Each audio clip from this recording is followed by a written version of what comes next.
Comenzamos, Karina.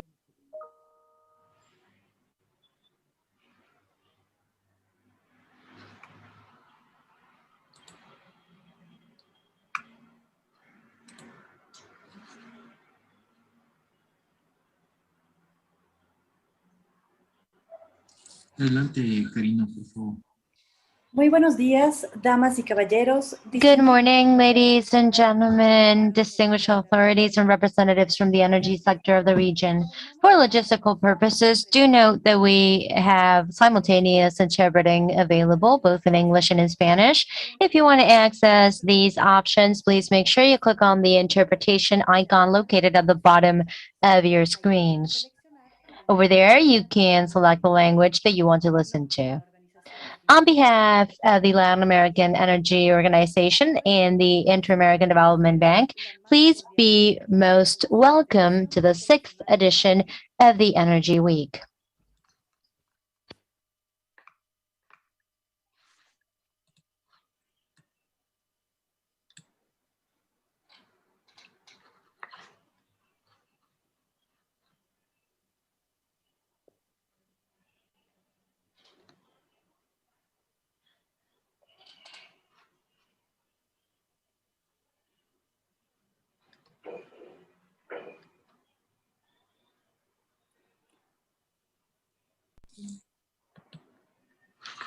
Adelante, Karina. Agradecemos el apoyo de nuestros patrocinadores. We want to thank the support of our main sponsors in the 6th edition of the Energy Week. We want to thank our strategic partners and our media partners as well.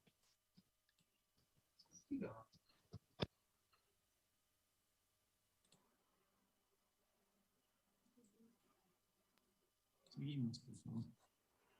A continuación, iniciamos el panel 2. Now we will start panel number 2 on sustainable energetic development. This panel is made up of Roundtable 1, funding for energy transitions, and Roundtable 2, agendas towards the decarbonization of the energy sector. We start with Roundtable 1. The moderator for this session shall be Augusto Sanchez. Please, Augusto, turn on your microphone and camera so we can get started with the panel. Welcome. Buenos días, colegas. Buenas tardes. Good morning, colleagues, or good afternoon, depending on where you are. Thank you, Karina, for that introduction. It is a true pleasure to be moderating such a high-level panel as the one that we have today for this 6th Energy Week. I would like to get started by introducing the different members of the panel. First, we have Susana Vivares. She is the director of the IRENA division for the support facilitation for projects. She directs the design and the implementation of the funding platform for energy transition with the basic mandate of moving capital and mobilizing capital to increase energy projects in countries in development. Next, we have Claudia Vázquez. Claudia is one of the main specialists for energy in the LAC region for the World Bank, and she currently directs the energy program for the bank in Mexico and Colombia that includes funding projects and technical assistance projects to support these countries in the implementation of their objectives towards energy transition. And she has over 15 years of experience providing advice in countries in development to help them deal with energy challenges. We are also pleased to introduce Alessandro Tarsuli. Alessandro is the chief economist at SACE. He was head of economic analysis and research at SACE, a company of the SACE group, where he worked on the analysis of developed countries, in particular in Italy and in industrial sectors as well. Previously, he worked as an economist at the Koff Industrial Studies Center and collaborated in the drafting of several studies, notes, and reports on economic issues of different natures. We also want to thank Fernando Bracher. who is the Senior Executive Coordinator for the Latin American Development Bank. And since February 2016, Fernando is, as I mentioned, the Senior Executive Coordinator for Energy Specialist for the CAF that has its headquarters in Panama. Previously, he was working in the CAF offices in Trinidad and Tobago as a senior executive for the country, and in the Caracas headquarters as a senior executive for the vice presidency of the country program. Before joining CAF, he worked as an associate director for the International Center for Energy and Environment in the IESA Caracas. And finally, we also want to thank Andrés Garcia Noble for joining us. He is the Principal Investment Officer for the LAC region for the IFC. Andrés focuses on the origination, structuring, and management of debt and equity investments in the energy space for the IFC in the region. Andrés is now based in Washington, D.C. after over 4 years working as an infrastructure and energy sector leader for both Mexico and Central America. And he has almost 20 years of emerging market and investment experience. And he has also worked with funding for the IFC.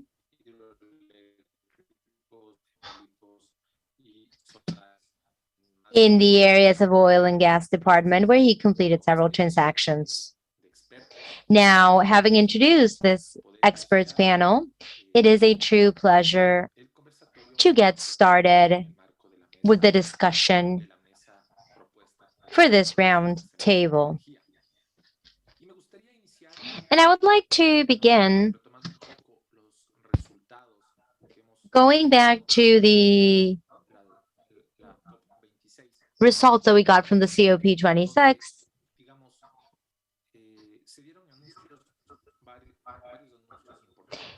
where multiple significant announcements were made. One of those announcements deals with the improvement of regulations for the energy sector across the world.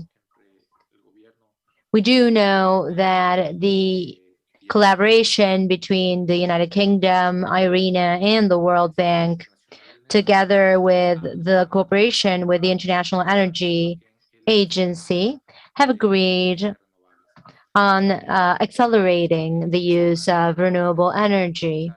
And within that context, I would like to ask you something, because we know that one of the reasons for the lack of investment capital for these kinds of energy sources stems from the fact that investors do not rely on local regulations and they do not trust local regulations. So within that context, I would like to ask Susana, from her role in IRENA, what do you believe would be other challenges or roadblocks beyond the regulatory roadblocks that we should be able to overcome in order to increase the investment in energy, especially in the LAC region? Go ahead, Susana.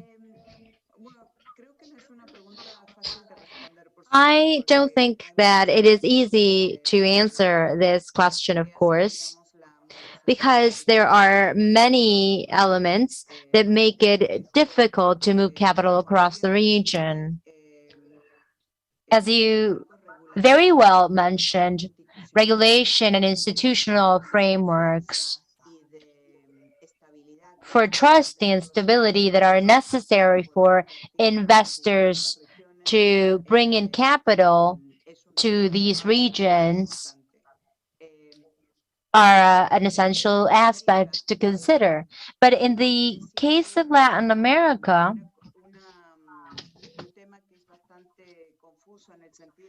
one of the most confusing things is that we have vibrant economies. We have economies that are full of potential, but even so, it appears that we are unable to continuously attract capital into the region. And I think that that definitely is connected to institutional stability, it's connected to credibility, and to the lack of regulation frameworks that might attract this investment.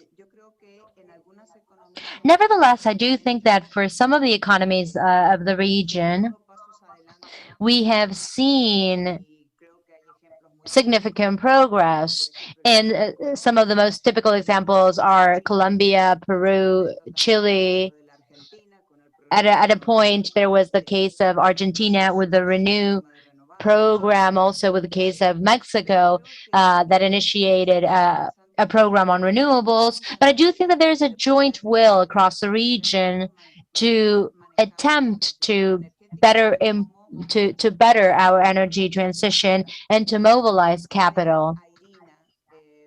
Now, on the side of IRENA, what we have been doing and what we're doing right now, we're trying to collaborate with these emerging markets, especially with the announcement made in the COP26. We actually created IRENA will be managing and facilitating the mobilization of capital within emerging regions. Latin America, of course, is one of the target regions for many investors. And the platform seeks to mobilize $1 million up to 2030. We want to create and we want to facilitate a pipeline that is solid. We want feasible projects that are attractive for investors. And our first anchor investor is the UAE through the Abu Dhabi Fund for Development that has already been a partner of IRENA in the 2013-2020 period. And within emerging countries, this particular partner mobilized $350 million in funds that were distributed in renewable energies projects. As a matter of fact, Latin America benefited from that particular fund. And from that experience that we deem was very much successful, we decided to expand this initiative to make it a bit more complex. And we do believe that this initiative will be a great tool to accelerate the energy transition within emerging markets. This is what we know is the Energy Transition Accelerator Finance Platform. This is managed by IRENA through the Project Facilitation and Support Division. And actually, that is my facilitation unit that focuses on renewable energies and financial markets. We are now launching this platform.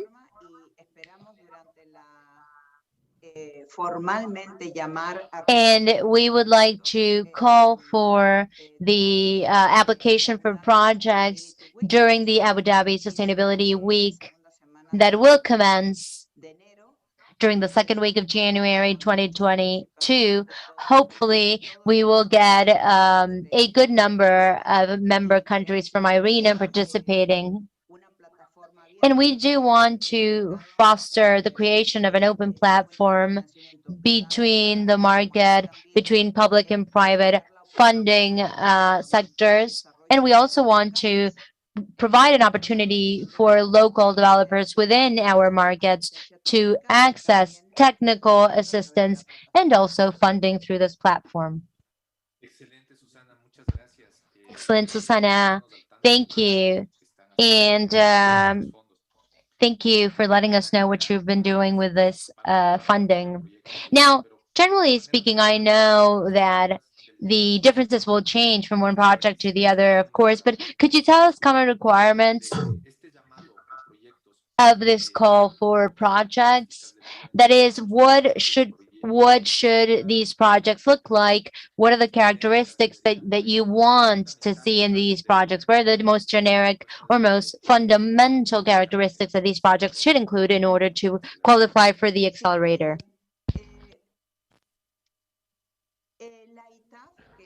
Well, ITAF, the Energy Transition Accelerator Financial Platform, We always say in IRENA and together with our partners, AGF, that this is an open platform that is almost a consortium of financial funding entities that are open to all the opportunities available for the renewable energy market sector. The most important thing for IRENA, due to its mandate, that is to contribute to the acceleration of energy transition and provide support to the national determined contributions, it is that for us, all these projects must meet three important criteria, and we call them binary concepts. Number one is that these projects must be aligned with the guidelines of the Paris Agreement when it comes to climate risk, adaptation to climate risk, and cash flows that should come from clean sources. Of course, that fossil fuel projects won't be considered because they are not part of the mandate.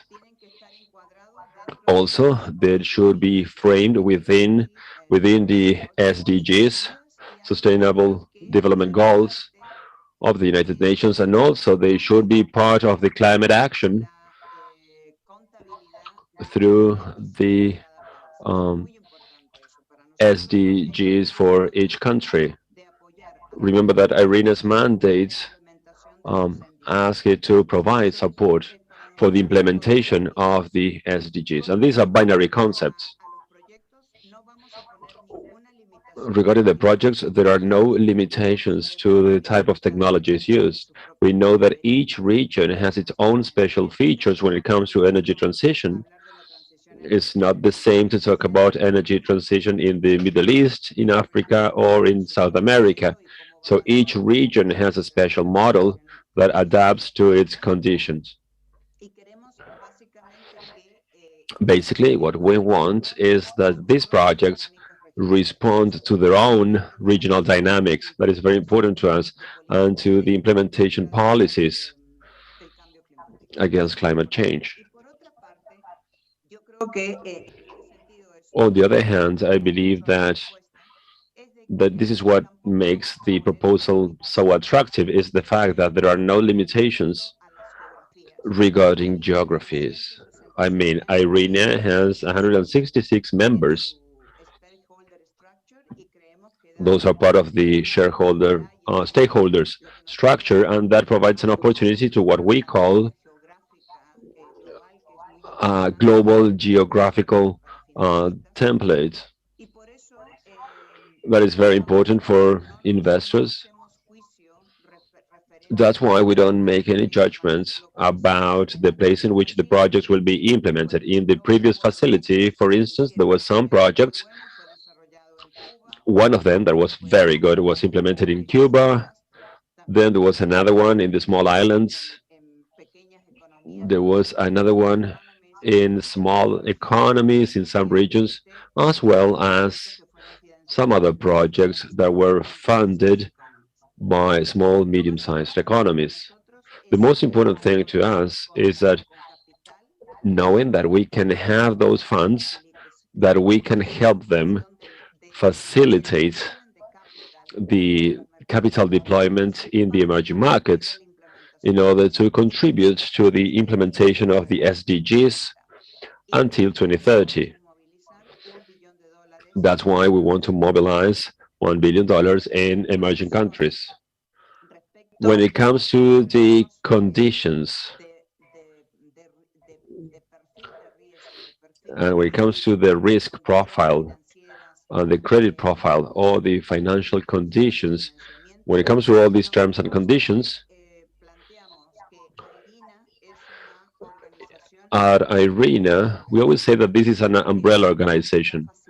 Basically, an organization that facilitates through an open platform, an open consortium of funding entities. We are able to mobilize all these funds so we can put them at the disposal of different investors. But the decision of risk, credit, funding conditions, those are decided by our financial partners, because those are the ones with the experience and the knowledge required to make those decisions. We are not teaching the IFC or the IDB basically which are the best terms and conditions to implement. They are the ones that know that. It's not our role, and we don't want to play it. What we are interested in is to move all those funds in emerging countries, and that those countries have those resources available to implement their SDGs. That's why this platform is so attractive for our funding partners like the AGBF and other financial institutions with which we work, so that they can become partners of this platform, because basically we are playing a role to facilitate, to provide support, and basically each of the participants or those stakeholders involved will be able to leverage their own core competencies so that they can use them to reduce the effects of climate change. Muy bien y muy claro. Perfect. Thank you very much. That was very clear. Entonces que las prioridades van por It is clear then that priorities are about being aligned with the Paris Agreement, also to contribute to the SDGs. habrá que estar atentos con las So we'll be y de la UAE. paying attention to all the news coming from Abu Dhabi. Thank you very much, Susana. Continuando con el tema Now moving on, y sobre todo, digamos, sabiendo que el rol, como ha mencionado Susana, I know that we know the role of the private sector. It's so important. capital está ahí. Me gustaría, Andrés, que nos pudieras brindar tus reflexiones I would like you, Andres, to tell us a little bit more about solicitando al día de hoy los which are the requests by investors. What do they request to the governments in the region so that they can move this capital for renewable projects in the region, since the IFC, digamos, líder en la construcción de it's a leading entity in the energy sector, proyectos de financiamiento de proyectos, so that they can provide funding to all these projects. implementando inversiones. And it's been implementing different structural investments in the energy sector. Con el So sector privado, Andrés, ¿cómo when it comes to the private sector, what do you think? ¿qué es lo que en la actualidad el sector privado está What do you think that the private sector para poder takes into account tomar la decisión to make a decision to invest en este tipo de in this kind of renewable energy? Andres, you have the floor. Thank you. Claro que sí. Muy buenos días. Okay, good morning, Por la oportunidad. and thank you for having me. Efectivamente, yo creo que hay, vivimos en una época Yeah, donde as you mentioned, I inversiones think that we live in times where participantes y the private sector is certainly willing hay compromisos muy to commit importantes to this kind of activities. Those were announced in the COP26. muy profundo la situación I think that they are fully aware cambio about this dramatic situation we live due to climate change. enfocarnos mucho en la promoción And I think that thanks to that too, we are focused on promotion rather than in action. muchísima actividad en la prensa, muchísimos There are anuncios, a lot going on in the media, announcements by companies and governments trying to attract investment. es esencial desde un punto de vista macro But I think it's very important ver un poco dónde estamos to a nivel consider all this, to look backwards and to try to identify the situation in which we are right now and which are our objectives punto de vista for the next 10 years. And I think it's fundamental for investors that are la existencia de starting in new markets. plan estratégico I think it's fundamental to have a strategic plan, bien policies that are coherent, de largo plazo. that are well coordinated in the long term, Sí, la expansión de la matriz energética and considering whether this expansion of the energy mix. I will tell you a little bit more about that. como se dice en inglés, el low-hanging fruit, ¿no? Also, the low-hanging fruit. Ciertamente, evaluar la infraestructura existente, To assess existing infrastructure, estén dando los incentivos to make sure that we have the right incentives for demand. The price signals are clear when it comes to fees. They should reflect the cost. Whether there is some loss of distribution that is maybe higher than expected or set by the international standards, mejorar la eficiencia a nivel del sistema de distribución, ¿no? improving the efficiency in the distribution system. Al agregar nueva generación eléctrica. So we have to consider that when adding new electric generation, and then to look at the expansion plans for the system, including, of course, new technologies, and try to think this from the strategic point of view, and thinking about distributed generation, the role of electrification, for instance, for vehicles, and how that, which kind of role they play in electric demand. What kind of supports are they going to have for the penetration of renewables when it comes to storage? Oportunidades hay más allá Which are the opportunities beyond the electric sectors when it comes to decarbonization, green nitrogen, un plan estratégico a largo plazo green hydrogen, and there should be policies that are well coordinated. And I think it's easier for the private sector para los financieros, ¿no? and also for Cómo articular financiers how to coordinate this kind of investment. As a multilateral entity, in our case, we are aligned with the factors that Irene mentioned. un mandato muy fuerte de apoyar We have a very clear mandate to provide support to decarbonization, to being aligned with the Paris objectives. pues bastante flexibilidad, ¿no? Incluso de tomar en cuenta, por ejemplo, And we also we can consider the use of natural gas, but the whole strategy should be coherent. So this is point A, and this is the point in which we want to be in 10 years' time, and then gradually we can have that transition. So we should move away from the system resilience, políticas y estrategias and I think that coordinated policies and strategies are fundamental for the private investment when it comes to sustainability of all the things involved.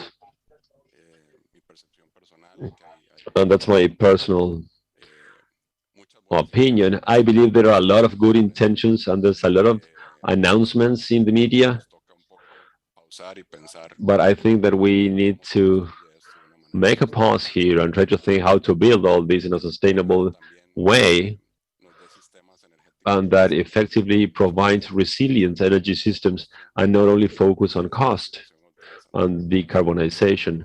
I think that's going to be a gradual process that will luego también require ya la siguiente all the inclusion of all these elements. Then at macro level, I believe that the next layer has to do with the regulatory framework. ahí por ejemplo creo que hay espacios muy importantes que In that sense, I think that we have big opportunities, especially when it comes to energy storage. I believe that that is the main bottleneck that we are facing, to include all the non-conventional renewable energy, how to facilitate or how to implement this storage system with their very different features when compared to the traditional energy generation, how to include them in the regulatory framework, how to manage that the system operators take all this into account, all these assets and technologies into account within their planning, y cómo crear esquemas contractuales and how to create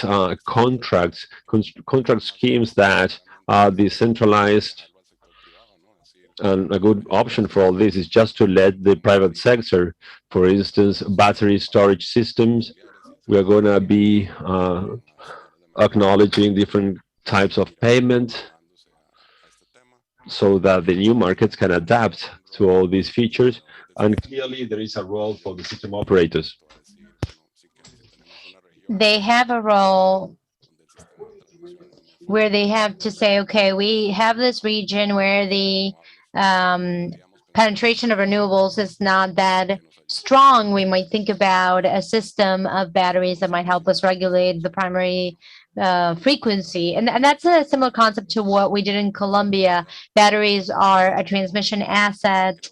And these ideas, I think, would help us drive the decarbonization agenda, I think, in pretty much all the countries of the region,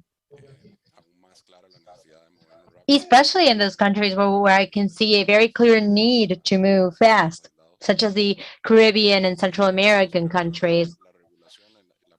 So I think we need to drive regulations towards new technologies. And I'm talking about batteries here, but there are other technologies that are fundamental for us. And then going into the micro aspects, I think that the leveraging that we did is similar to what we heard already from Irina. The market is liquid. The market is avid. I think the message to decarbonize has reached investors. The sustainable market has been growing steadily. We see innovative tools such as funding connected to development goals that have actually grown over 200% last year. And this allows us to take a more holistic vision to sustainable development. But of course, the issue remains: how do we accelerate the development of these new projects and these new technologies? And from the microeconomy perspective, the approach is rather similar to what has already been explained. We have a pre-investment stage where we are open to work towards joint development of new technologies, isolated battery systems and hybrid battery systems using green hydrogen and green ammonia. We want to come in rather early in life cycle of projects, helping share costs either through feasibility projects or taking some capital risk in pilot projects. So that entire platform exists. We have a very interesting project portfolio at the global level, but especially in Latin America. And then we have concession funds that play a major role, I think, here with regards to new business models and new technologies. The concession funds allow us to tackle some of the cost gaps, at least temporarily. If we talk about green hydrogen, we know that the equipment is relatively costly right now, but we expect that the cost of the actualizers will be reduced.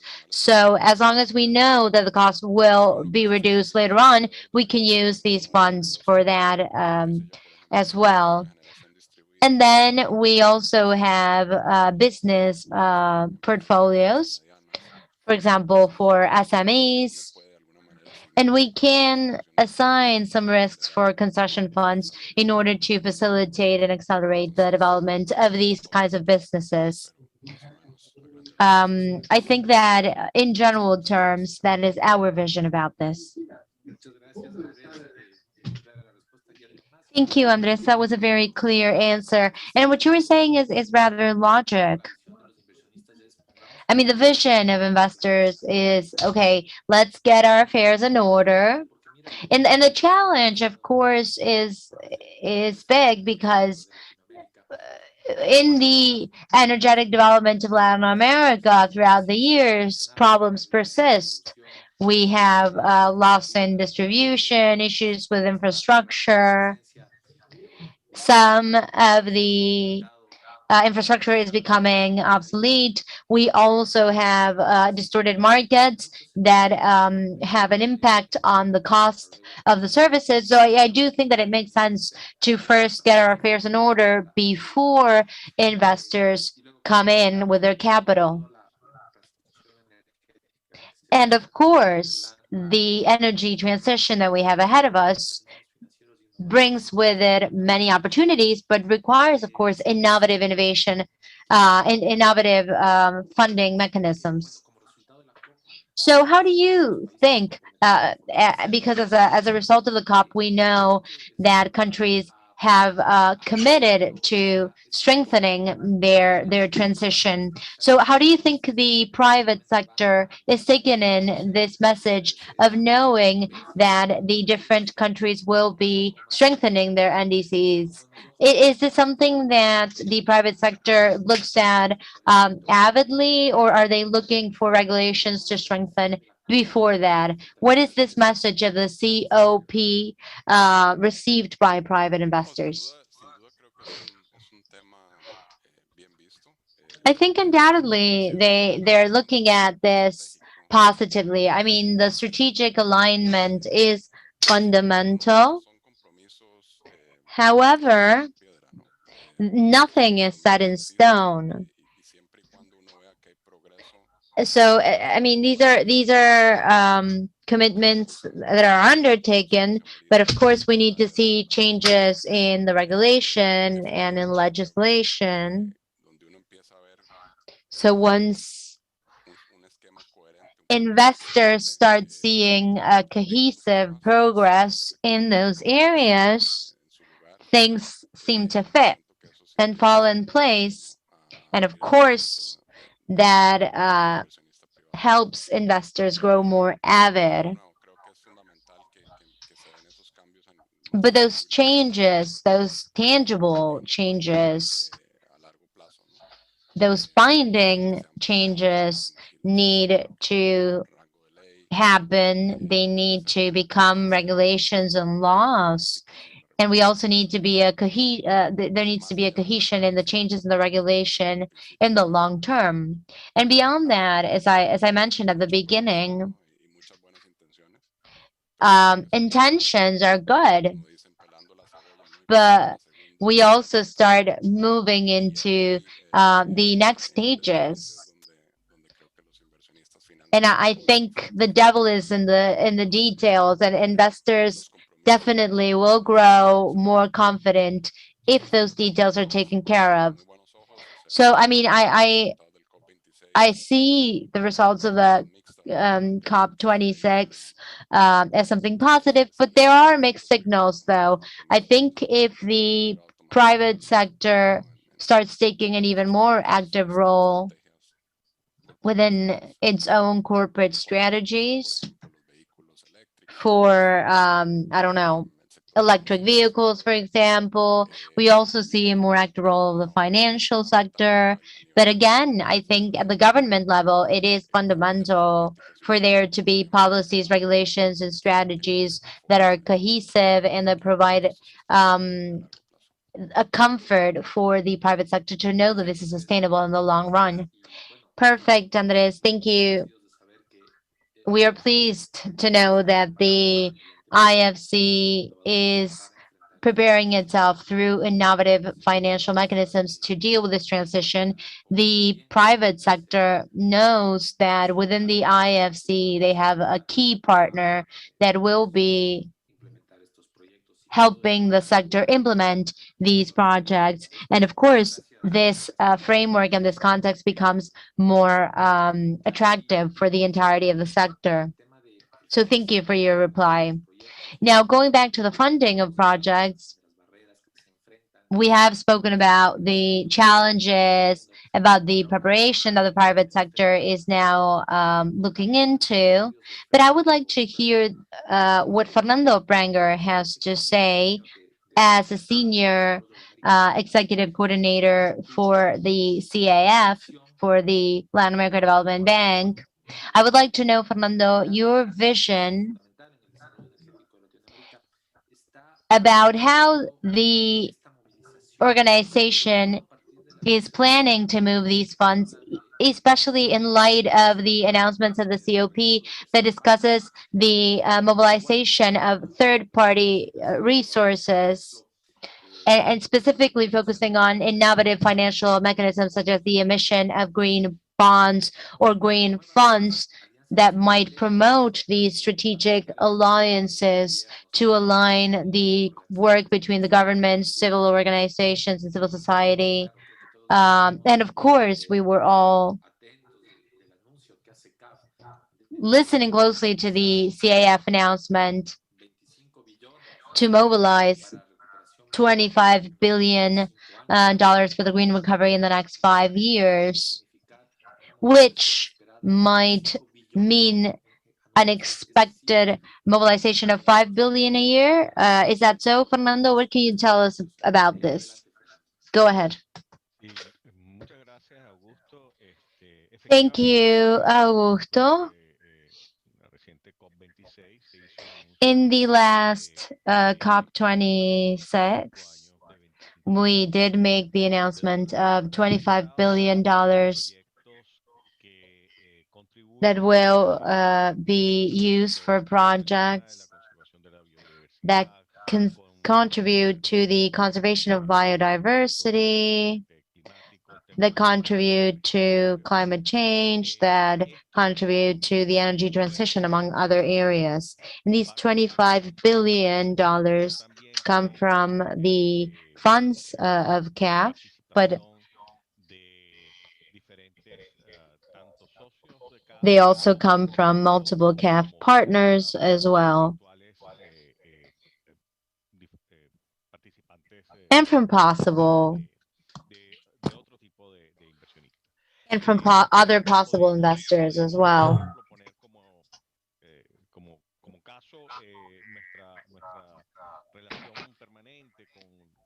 As an example, we have a permanent relationship with KfW in Germany. We have a credit line with KfW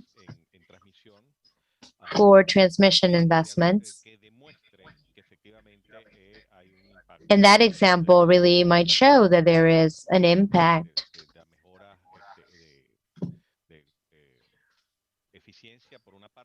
in the improvement of efficiency on the one hand, but also in the reduction of greenhouse emissions. So this might be a transmission line that might contribute to evacuating energy from a wind farm, might be used for this credit line.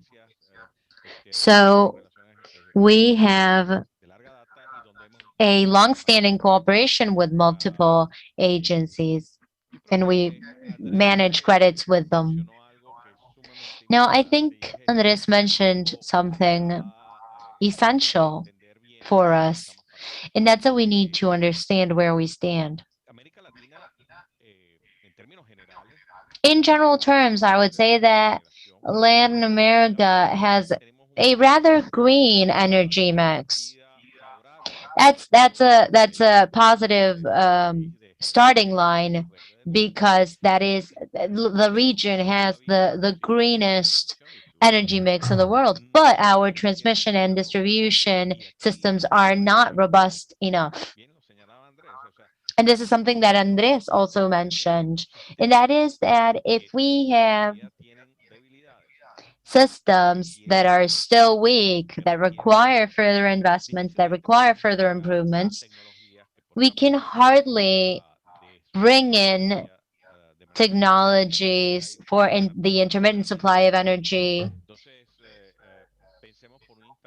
So let us think for a moment that we are dealing now with the topic of electrical vehicles, but the distribution system is not robust enough. What do we do about that? The other issue that we have is the issue of electrification of the transportation systems. And that's the direction in which we are heading. But we need to understand that transportation needs to be improved. I'm talking about freight transportation and also urban transportation. I've got a colleague that I really liked. Is today you're gonna have green traffic jams, if you know what I mean. All cars will be electric, but traffic will be the same disaster as usual. So I think that that's important and something to take into account. Imagine all the energy, energy that we will have to generate just to have all those people sitting in traffic in any of our cities. I believe that there is a very important component there, that is this energy transition in these cases in Latin America should include a revision to try to see which are our capacities and which is the investment required. It's not only about finding investment in renewables, but also it's about bringing investment to improve our transmission and distribution systems, and also to improve our transportation system. And they're all connected, of course. It has to do with logistics. It has to do with the urban transportation system. Because if we compare Latin America with Europe in terms of, for instance, freight, Latin America, it's using basically trucks to transport all the goods. And that is not the case of some other countries. So we need a huge effort is required to make all these systems more efficient. In our case, CAF wants to contribute to this transition process.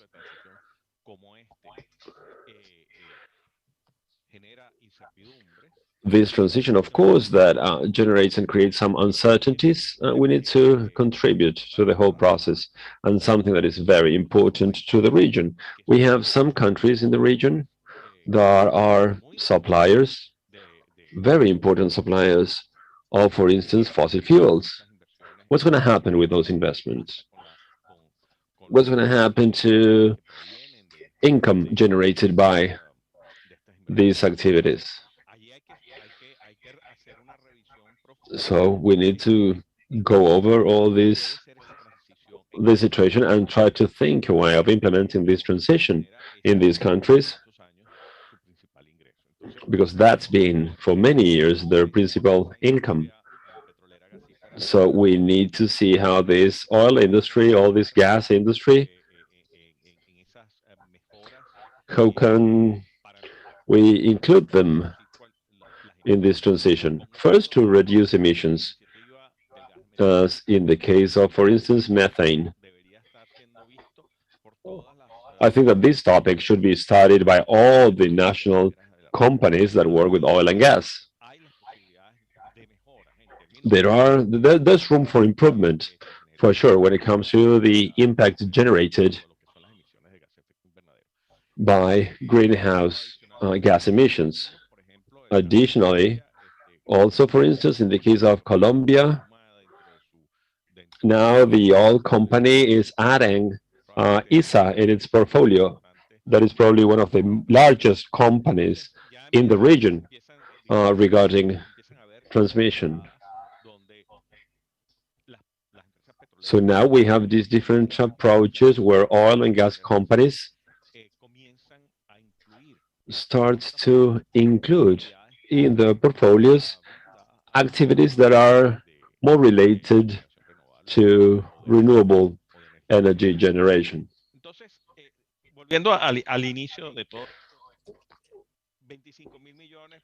So 25 billion may sound like a lot, and it is, in fact, a lot.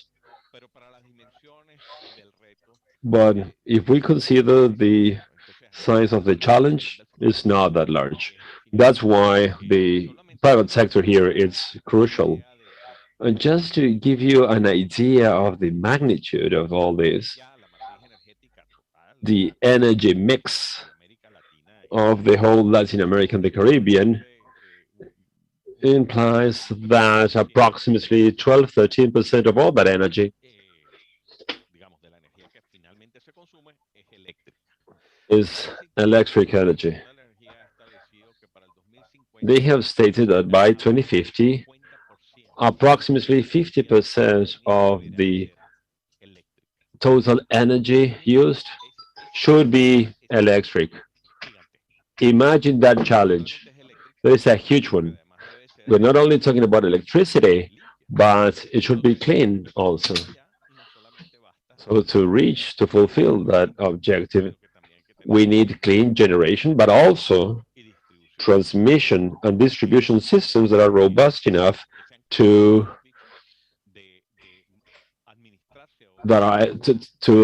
manage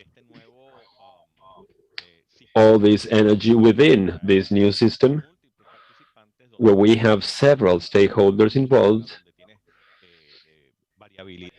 a system where we have variables that did not exist in the past. So it's a very complex system. Last but not least, I would like to mention something that is very important when we talk about transmission improvements. We need to consider interconnection, integration of all our systems as part of this transition. If we have a country that at a certain moment can, for instance, generate solar energy because they have all the conditions required for that, but it may happen that, imagine that that country that generates solar energy cannot distribute, can get energy from some other country. So interconnection is very important. In fact, this role is going to be way more important than in the past. The Economist journal included in one of its articles the fact that the world is interconnecting. And the article was about the thousands of cable kilometers that are being installed in Europe because of this. They mentioned the case of Australia, that they are exporting solar energy to Singapore through underwater cable. So interconnections now are very important. And they play a fundamental role within all this process and this path of energy transition. Perfect. Very clear. Thank you very much, Fernando, for your contribution. It is clear that CAF, as a development bank, has a systemic view of all this. That's why when we talk about energy transition, we tend to focus only in generation, forgetting about some other components that are as important as generation, such as distribution and transmission, and they require large investment to complete the whole system. And then the other side, of course, demand. And demand goes together with energy efficiency so that we can have the whole system being part of this transition system. Then also what you mentioned about that fair transition, you as a bank and the investors see that the bank does not fund things that can go against a fair transition. And I think that's very important. Typical cases where countries that export hydrocarbons now starting their transition, like the fair transition system of Trinidad and Tobago, where this is very clear how those systems are now relevant and should be protected when thinking about investment. Thank you, CAF, for your contribution. Claudia, now,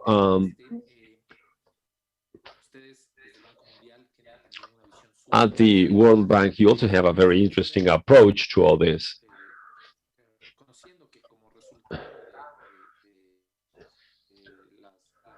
Now that we know that as a result of the promises and commitments of the COP, we know that all these promises should be supported by clear policies so that we can reduce the emission of greenhouse gases. So having a tracking system of countries and companies so that they can comply with all these requirements, that's very important. We know that if all countries complied with these requirements and with the proposals at the COP, we are still running short.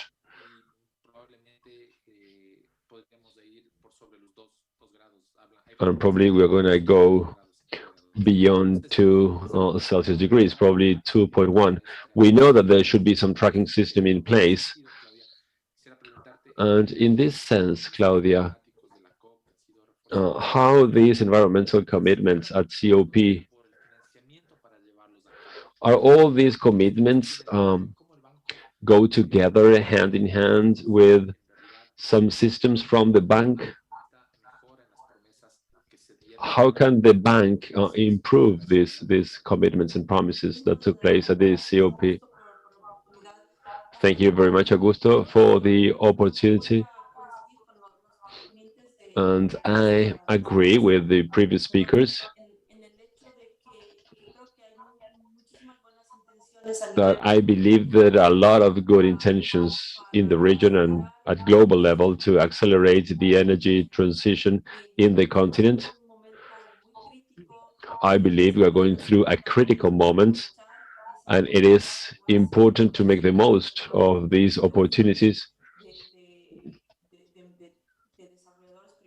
of this goodwilling of private sector and the government to try to help the governments to translate those initiatives into actions. And I think that is fundamental, and that is crucial at this moment. From the World Bank standpoint, we are fully committed to support this energy transition of the countries, and there has been important commitments by the corporate sector. The World Bank currently approximately 1/4 of climate investment. We have committed to implementing this investment for the next 5 years, reaching approximately $125 billion in climate funding. This is clearly part of our commitment.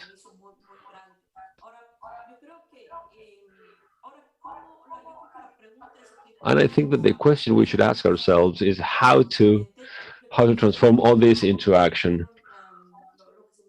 And taking into account all the aspects mentioned by my colleagues, I think that the energy mix in Latin America, it's pretty clean if we compare that to other regions in the world.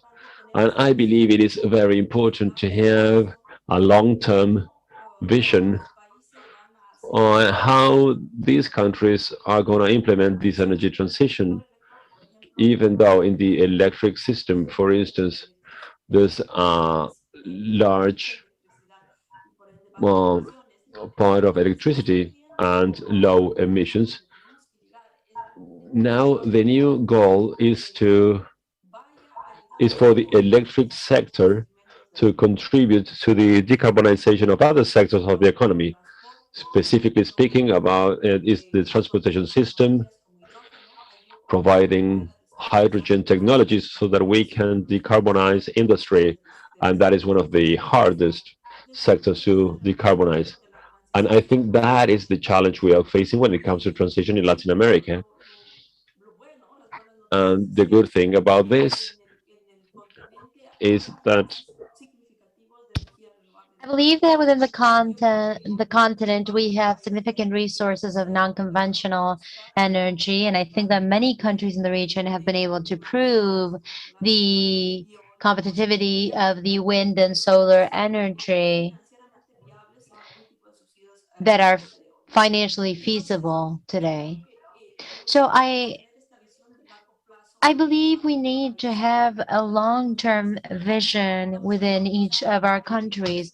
We need to think about how we will make the best out of these renewable resources in order to accompany decarbonization at the level of our economies. And of course, I believe that for that, if we move away from this macroeconomic vision, we need to move into this second layer of the regulations. And the regulations, of course, need to be stable.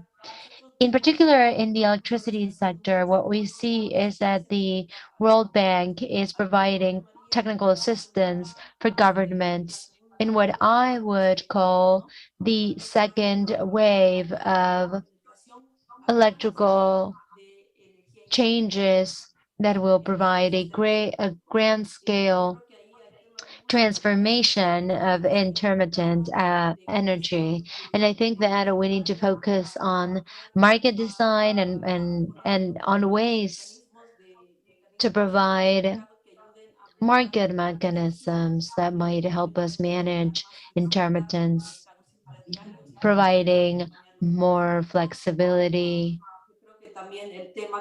I also believe that, as was previously mentioned, we need to provide help for ancillary services that might promote the penetration of batteries within electrical systems. And I also agree in that I think that in this specific moment, the role of the public sector needs to be a bit more prominent, a bit more proactive. We still see that there are issues with the transmission infrastructure and with other types of infrastructures for the development of other technologies, for example, the geothermal technologies, where we need the development of a joint structure. So I think that the most essential thing is for us to consider all the different angles within our long-term visions towards the energy transition that will help us decarbonize the entirety of our economy within the continent. And over there, once again, I want to reiterate the commitment of the World Bank and the work that we are doing with the countries in the region for the development of specific policies in the sector. Thank you. Muy claro y efectivo. Muchas gracias, Claudia. Thank you. That was very clear, Claudia. Que tenemos ahora. We, of course, need to make the most out of this energy transition context. I think that all the governments, along with the multilateral agencies, should work together to facilitate this vision. But at the same time, I think we need to realize what happens No tiene mucho sentido. outside of electrification itself. Electrification itself does not make any sense if we do not consider the possible downstream consequences that this might be, that this might create for our economies. So we definitely need to provide support for the creation of public policies among our countries. So thank you, Claudia, for your comments today. Solo para terminar, colegas, quisiera cerrar And to wrap up, con la invitada I would like to ask Alessandro sobre ideas que ya podrían cerrar esta discusión. to perhaps provide a summary for this discussion. Alessandro, we all know Sabemos, all we know that at their meeting in Rome just before COP26, leaders of the G20 major economies endorsed the International Energy Agency work on tracking the sustainability of economic recovery plans worldwide, as they pledge to deliver more funding, basically to boost clean energy and tackle climate change. As all we know, the EIA introduced the Sustainable Recovery Tracker in July. I think as a key contribution to Italy's G20 presidency. In this sense, I would like to ask you if setting investment priorities is key to accelerating energy transitions. What could be a strategic line of action with fewer difficulties in accessing financing? Alessandro, floor is yours. Oh, thank you so much, Augusto, for the question and the opportunity of this summary, and also for inviting me as a speaker here. Well, as the chief economist of the Italian export credit agency, SACE, of course, we all know that we do not have, as all ECAs worldwide, an only specific mandate, on renewable energy or on green transition and so on. But we do cover such transactions, and I can say that we have been covering ever more over the latest years. So there is for sure a role ECAs can play from the financial point of view and in allowing financing at better terms, better conditions. Also, in Latin America, we do have an exposure in Latin America also on this kind of projects, and there is a role they can play. But the question here is, you rightly mentioned the fact that, of course, Italy had a privilege, an important privilege, and also responsibility, a duty as being the co-host of COP26 together with the UK, of course, which was the chair. And let me say that even in the pre-COP26 works and after COP26, like the awareness, maybe we can say that investors, and I agree with previous speakers on this, investors are starting to walk the talk, in the sense that maybe we cannot say it's no longer blah, blah, blah, but I would say there is less blah, blah, blah. And from this point of view, what is our contribution? Actually, of course, we cover risks. I mean, the purpose of ECA is covering risks to support, national exporters and especially, credit risks with several counterparties in, Latin American countries, for instance, sovereign counterparties, banks, corporates, and at the same time also covering political risks, against expropriation and nationalization, risk of transfer and convertibility, political violence, and so on. So this is pretty standard for country risk. And country risk, let me say, is by nature a multidimensional concept. But the real question here for us and all ECAs was, are we sure that we are really catching, the best way, the emerging risks right now? And the answer was no. I mean, and it's not only because it's in fashion right now to do something sustainable, but I mean, if you want to make a country risk more multidimensional, you gotta add a sustainability, angle in it.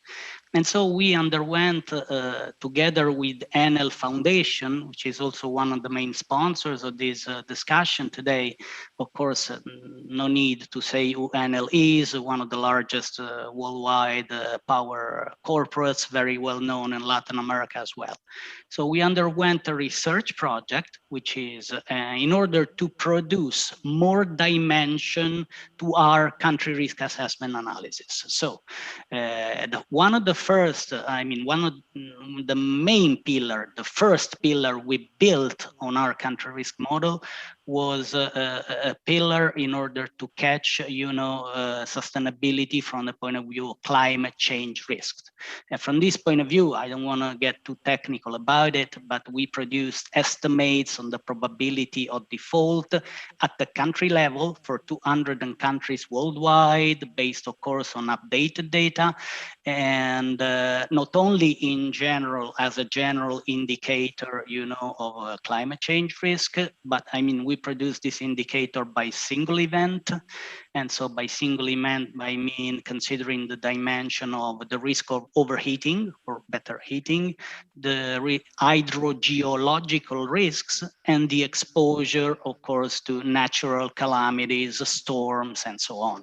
So 3 different kinds of events for each country, and we computed this probability of default by taking into account the exposure of the country to such the event and the eventual damage the happening of such events would produce.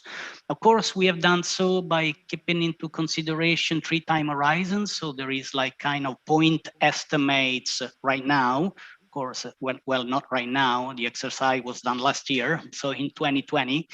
And of course, we update it each year, every year. We are now updating the data for 2022. We did it in 2020 in order to update the data for 2021.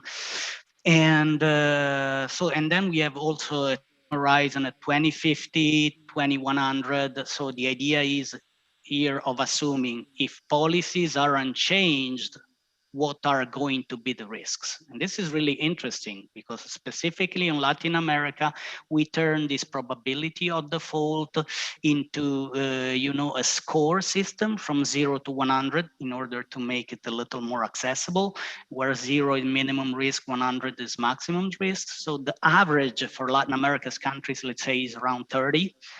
But of course, if policies are unchanged, it will shoot up to more than 50, of course, over a longer time horizon. And this gives you an idea of the kind of awareness, of course, investors need to have, ECAs need to have.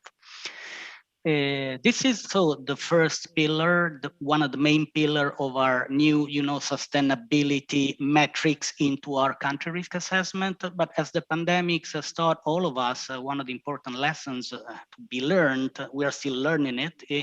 It's still ongoing, it's that you also need to look at the social measures, at the social metrics. So we built always together with the Annual Foundation, from this point of view, a well-being indicator. We cannot call it a kind of a risk indicator as opposed to the climate change risk indicator, but it is a composite indicator which gives you like maybe an integrative, an additional idea of what growth is like in a country beyond GDP, which of course still keeps its important, but as a measure, of growth, we know that it has some limits. And so when we want to look at well-being in countries, we look, of course, at the demography, and there are several variables or indicators considered. Just to give you an example, the fertility rate, or we want to look at, of course, equality or inequality in a country, which is really important, and the economic debate over the latest years has been mainly focused on this. Of course, you want to look at the concentration in income, the wealth concentrations, and so on, the number of people, below the poverty threshold. You want to look at the health, of course. Well, we are still in a pandemic, so we can imagine how important this is, and we have several variables from this point of view. Of course, we want to look at the education and labor. So like this composite indicator is built on 5 main, sub-indicators. Each one is based on several variables. And of course, scores are very different, as you can imagine, for Latin American countries, especially the inequality part is really high. And I mean, it's not only in Latin America, of course, also in some other areas of the world that part is high, and in some countries has also been increasing.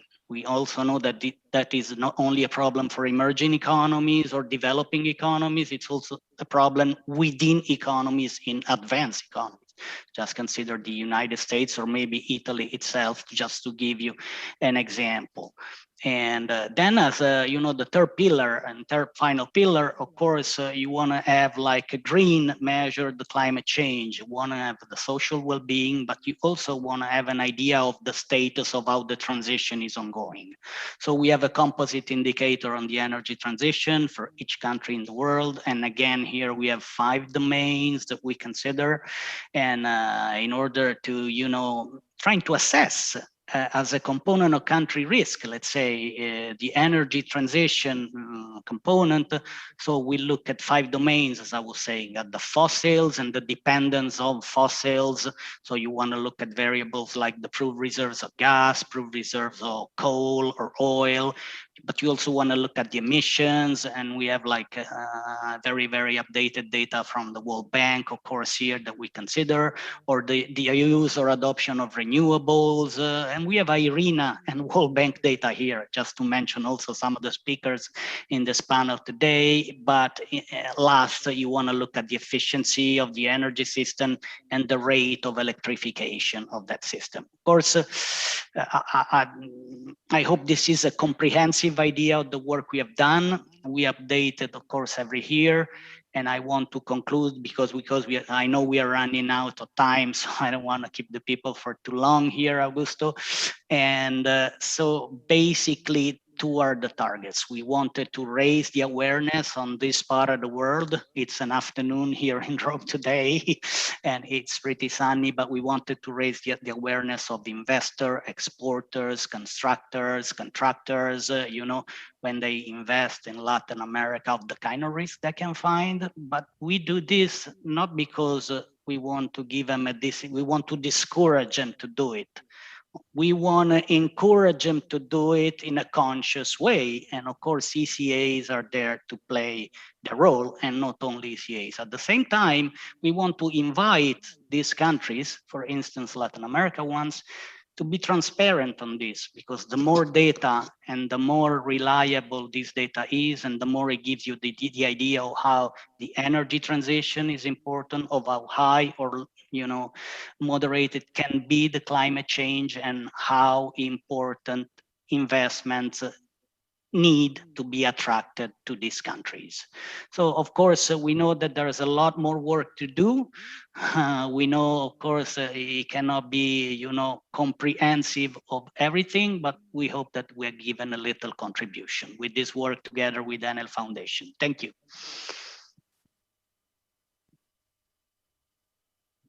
Thank you, Alessandro. Really, really impressive, the work that you mentioned, and I can imagine all the amount of work behind all these indicators. Also, climate risk assessment is really a dimension that have to be considered at the moment of investment decisions, and really informed investment decisions are better for our region. And I think your contribution in this sense is really, really important. Thank you.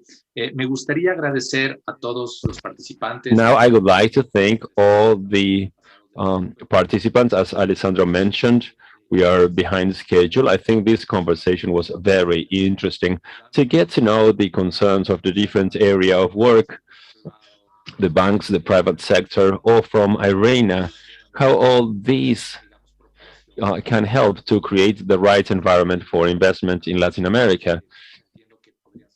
There are some questions. I believe that we can answer those questions afterwards.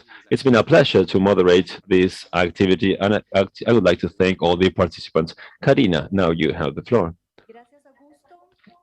Thank you very much, Augusto. We would like to thank our panelists today of Table 1 about financing of energy transition. Also, we would like to thank the support by the World Bank for this sixth edition of the Energy Week. In 5 minutes, we'll start Table 2 on the agendas for the energy sector decarbonization. We ask the audience, please, to stay connected.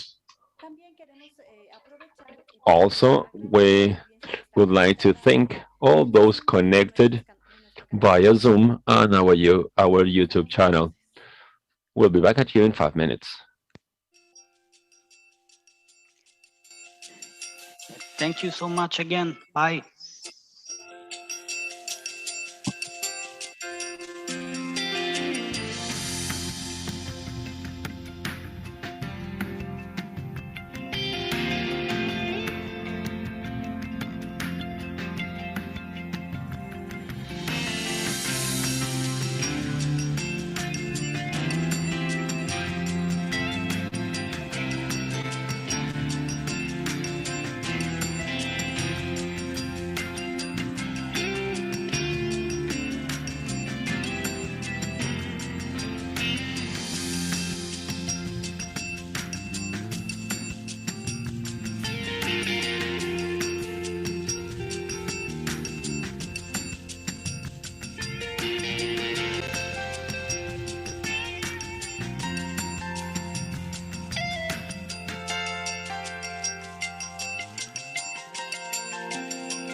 Ok.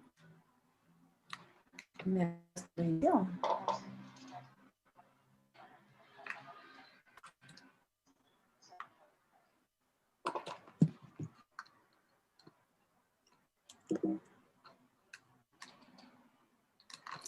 Bienvenidos sean todos. En este momento damos paso a la mesa 2. Welcome to you all. We're going to now start with the agenda towards decarbonization in the energy sector. Moderator for this will be Ángeles Barrio Nuevo.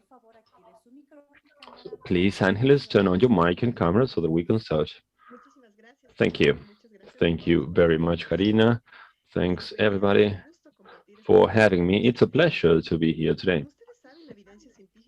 Today, as you know, scientific evidence about climate change cannot be denied. The last global reports suggest that we need to reduce the CO2 emissions to reach the objectives of the Paris Agreement. Part of these commitments is to accelerate decarbonization. Countries announced their objectives to be carbon neutral, and these are ambitious plans. However, we are still making progress. OLADE wants to contribute to this so that the countries can fulfill the objectives for the year 2050. And because of this, we have organized a panel so that we can exchange ideas about decarbonization agendas in the energy sector.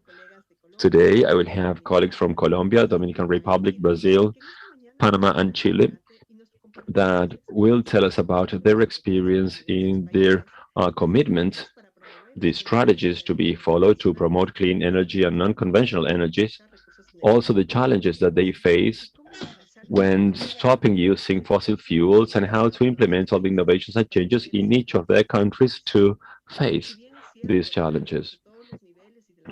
Even though all governments and organizations have declared a climatic energy to face this crisis, we want to start this panel making an assessment of the COP in Glasgow. I will now introduce our panelists.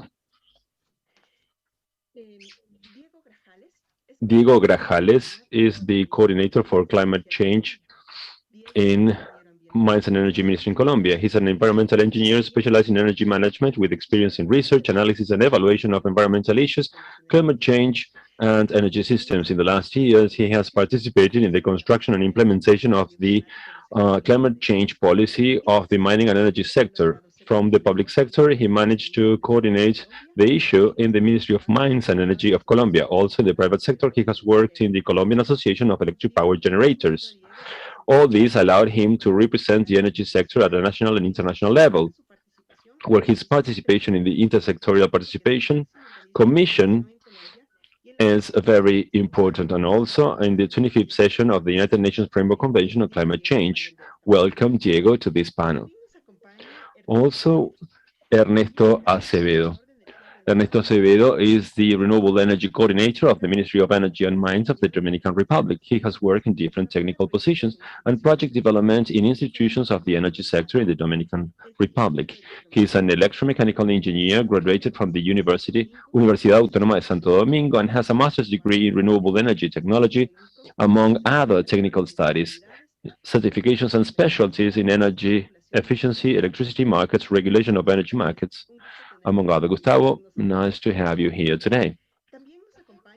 We also have Gustavo Masili. Gustavo is the General Coordinator of the Secretariat of Energy Planning and Development in Brazil. He's a professional with more than 20 years of experience in the technical, financial, and managerial areas of energy sector with a focus on energy planning.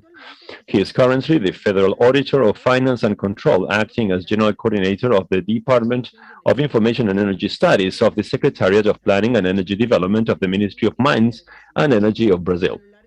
Throughout his career, he was a researcher at the UNICAMP Development Foundation, professor at the Universitat Autónoma de Barcelona, consultant to the United Nations Development Program, advisor to the Brazilian Association of Investors in Electric Energy Self-Production, and since 2008, he has been acting as a public servant with contributions to areas of the Ministry of Mines and Energy. Thank you very much for being here today.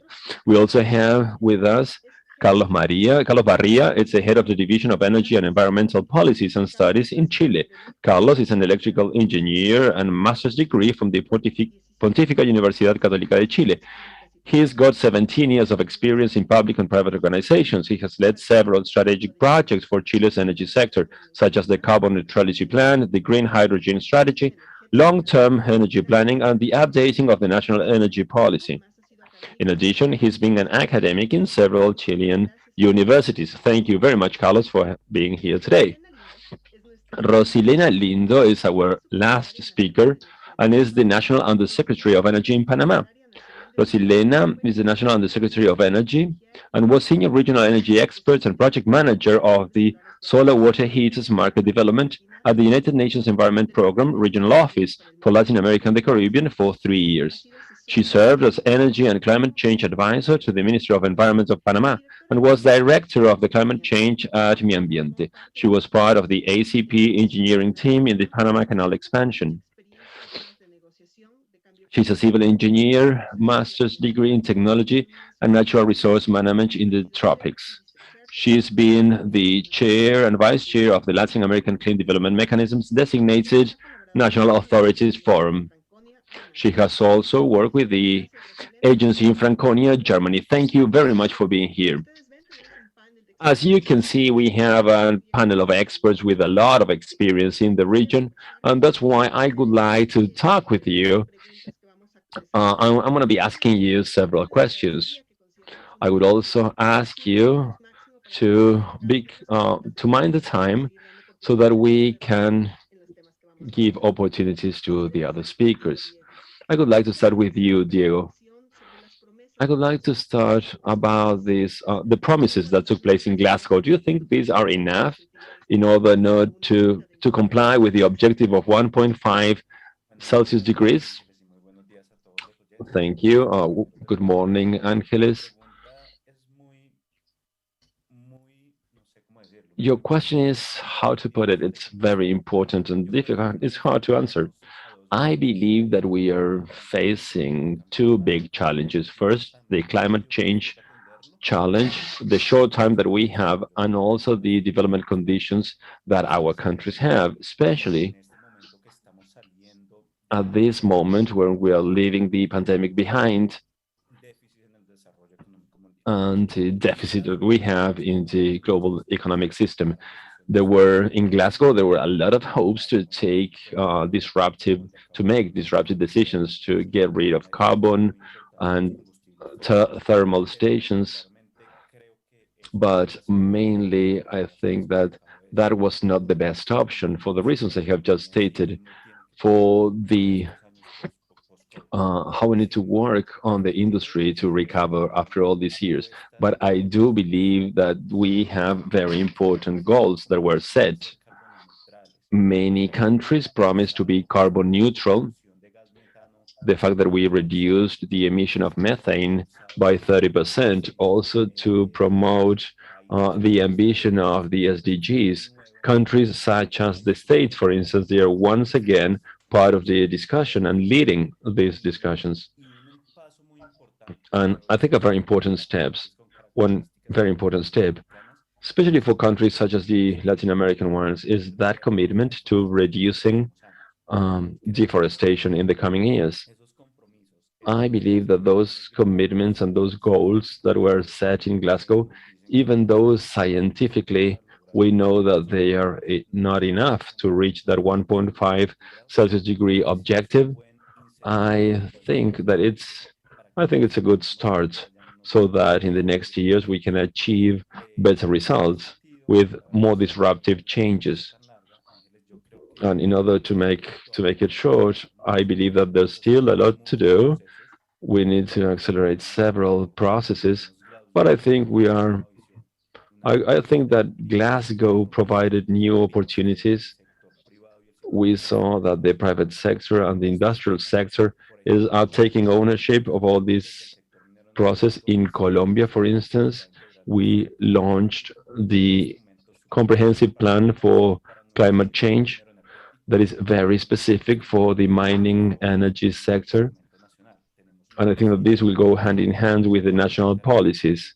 And we have long-term objectives for 2050, and we do have some specific instrument for the energy system.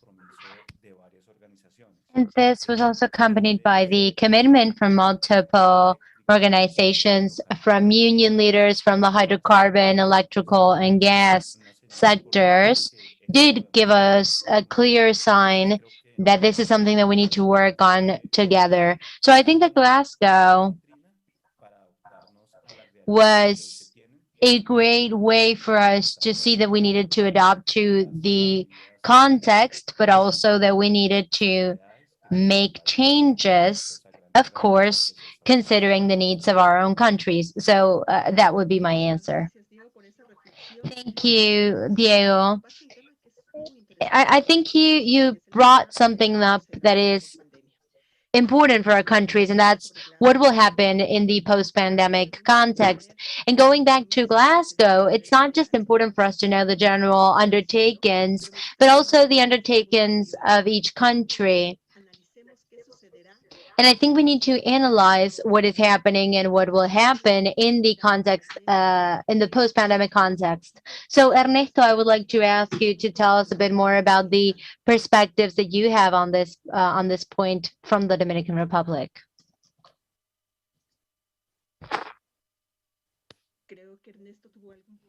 I think Ernesto ran into issues with his connection. So let's move perhaps to Gustavo. Gustavo, would you like to tell us all the way from Brazil, what are your experience with the implementation of Glasgow, and especially what are the challenges that you're facing in the post-pandemic context? Obrigado, Ángeles. Bom dia a todos. É uma honra poder participar de evento dessa magnitude, que a gente converse sobre temas tão relevantes para a sociedade. Então, em nome do Ministério de Minas e Energia do Brasil, eu agradeço ao LAD e ao BID pela disposição em organizar essa 6ª edição da Semana de Energia. Então, acho que é importante a gente mencionar um pouco da história recente dos compromissos assumidos pelo Brasil, para passar um pouco a noção de como eles evoluíram. Depois da COP 21, em 2015, que aconteceu em Paris, o Brasil publicou sua NDC, as contribuições nacionalmente determinadas. E nessa NDC ficou o compromisso de reduzir as emissões líquidas totais de gás de efeito estufa em 37% até 2025, e nós sinalizamos uma redução de até 43% em 2030, com relação aos valores de 2005.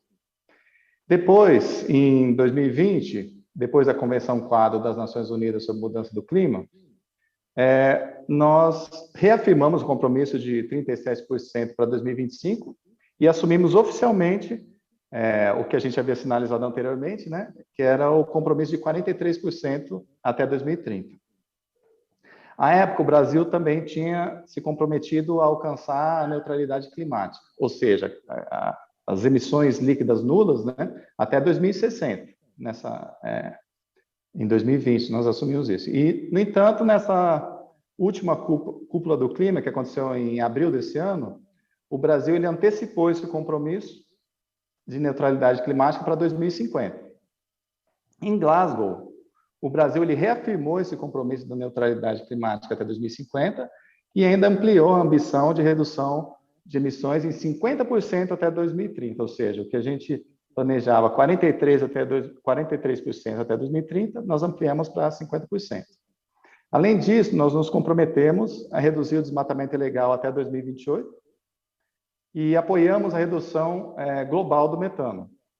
Assim, novamente, o Brasil ele demonstrou proatividade nas questões climáticas, dando sinais claros de que fazemos parte da solução para a gente superar esse desafio global. E dessa forma, mesmo num cenário onde nós já possuímos um conforto e um contexto favorável, porque no Brasil nós temos, por exemplo, no caso de energia, matrizes altamente limpas, nós mantemos a direção do desenvolvimento sustentável. No setor energético, nós vamos buscar ampliar a oferta de energia limpa, ao mesmo tempo que buscaremos oferecer uma maior participação em segurança energética para os consumidores, atendendo também às demandas globais e assumindo um papel de referência perante os demais países. Essas iniciativas, elas reforçam, então, o compromisso do Brasil com a redução das emissões de carbono, de forma consistente com as demandas de nossa sociedade. Obrigado.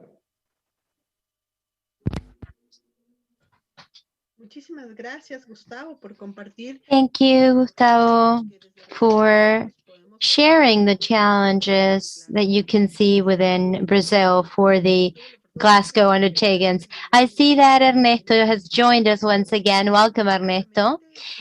We were talking about the challenges that the post-pandemic context will create within our countries for us to meet the Glasgow commitments. So we want to hear about the Dominican Republic situation. So tell us a bit more about it.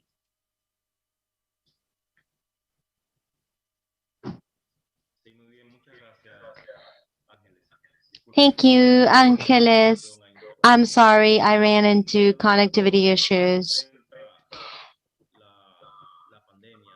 Within the challenges that we face because of the pandemic and in light of the Glasgow COP26, there are several undertakings that we are a signatory to. And the Dominican Republic, of course, is strongly committed to fighting climate change and reducing emissions. And because of this, our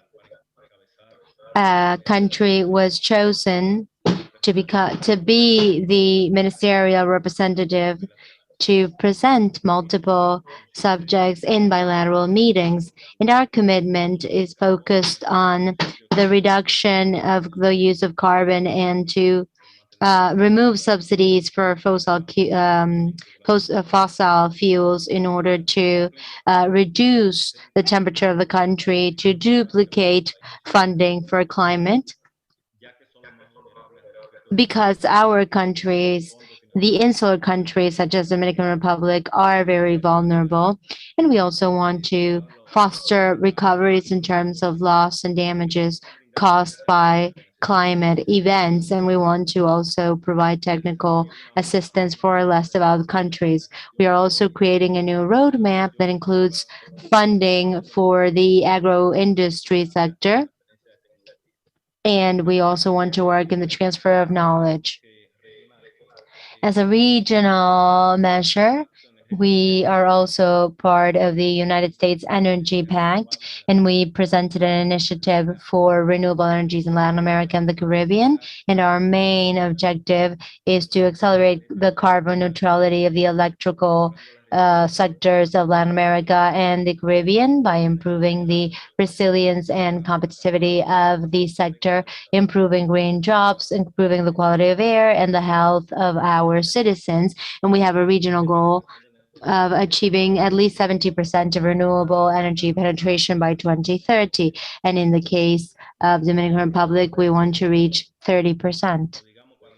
And then the challenges that we are facing for the funding of energy transition measures within this context, the challenge is to get an efficient funding to get a just transition and a green recovery in light of the COVID-19 pandemic. And we want to be efficient in the reduction of the economic impacts of this pandemic. But for this, we need to have a support for the developing countries to reach our recovery and achieve our climate goals, together with the sustainable development goals, of course.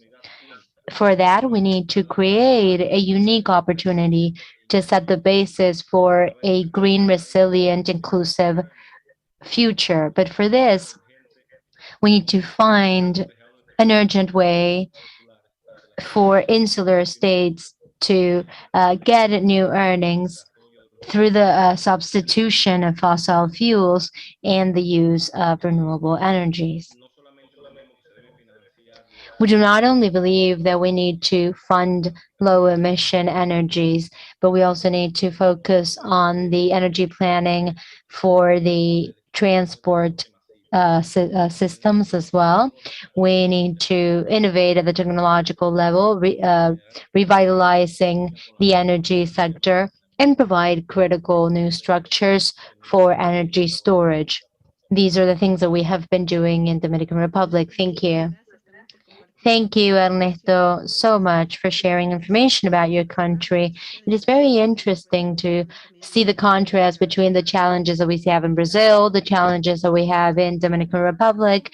And from then onwards, we start thinking about how these countries in the region are taking such a significant step towards moving towards fulfilling our commitments. And you all have essential points in your agendas.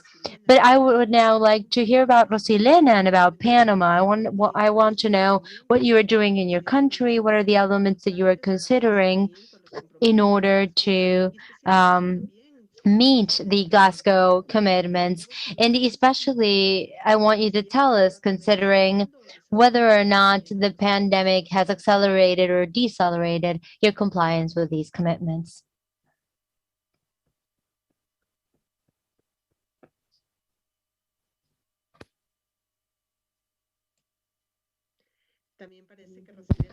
It appears that Rosilena also ran into trouble with her connection. So the question is open for her. But in the meantime, I want to keep on talking about the Glasgow undertaking, because what we want is to substantially increase funding for climate change in order to help those countries that have the least resources to get support. And now I want to talk about our sector and talk about whether the resources that we have and the funding channels that have been created might be used by ourselves for mitigation of climate change and to mitigate the effects of climate change. So first I want to talk to Carlos and ask you, how do you think we might include the countries in the region in the use of these resources, or how can we bring these resources closer to the countries in the region, especially considering that our countries have so many needs in the context of the post-pandemic times? And considering that these resources for the mitigation of climate change are not always available to the countries in the region. What is your perspective, Carlos? Thank you, Angeles. Thank you to the OLADA and to the INGB for inviting me to this panel today. I believe that one of the very positive things resulting from the COP26 is that we are taking a turn in the way in which we deal with funding. We actually organized the COP25 for that particular event. But the point of view for COP25 was very different from the one we had now in COP26.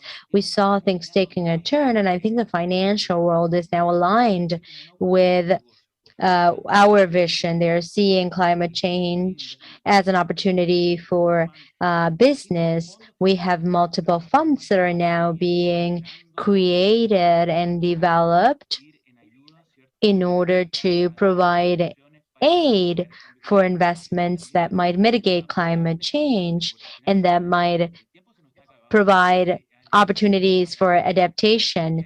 We are running out of time. There are those who say that we have already run out of time. So we do not only have to invest in mitigation, but also in the training of professionals. So at this point, we do not only need investment, but we need to focus on how to deploy that investment. And we need to be able to efficiently channel the funding that we might be able to provide. So in our case, in Chile, I think because we had organized the COP25, we had updated our NDC, and we defined that we were committed to be carbon neutral by 2050, and we are sure that we will be able to be carbon neutral before that. As a matter of fact, 40% of our energy mix comes from thermal energy. We are suffering the effects of climate change because we have severe droughts and we depend on electrical energy, but we do have a potential for renewable sources. We are committed to cleaning our energy mix as soon as possible. We are also committed to moving away from all producers of carbon energy by 2040. This is an undertaking that we have. So by 2050, we would have eliminated or converted all of the carbon plants. Some of them will turn into natural gas plants, some of them into biomass plants. So that's a strong undertaking for us. And we are also moving forward with the penetration of green hydrogen. And we see a significant potential both in Chile and in Latin America to include green hydrogen in our mixes. And in this COP26, we presented a paper where Chilean scientists went into depth about the potential for export of clean energy to the world. And that potential to export clean energy that we have in Chile is also something that we see across the entirety of the region. We can export ammonia, green hydrogen, synthetic derivatives from green hydrogen as well. And as a matter of fact, our Minister of Economy was able to meet with Japan and South Korean authorities as well in order to start moving towards signing agreements for the exportation of green hydrogen, mainly for the export of ammonia and other synthetic fuels. And there is great interest to fund projects in many countries for green hydrogen that might really help us move towards the decarbonization of the energy mixes of our countries. And Chile is committed to the mitigation of the emission of greenhouse gases.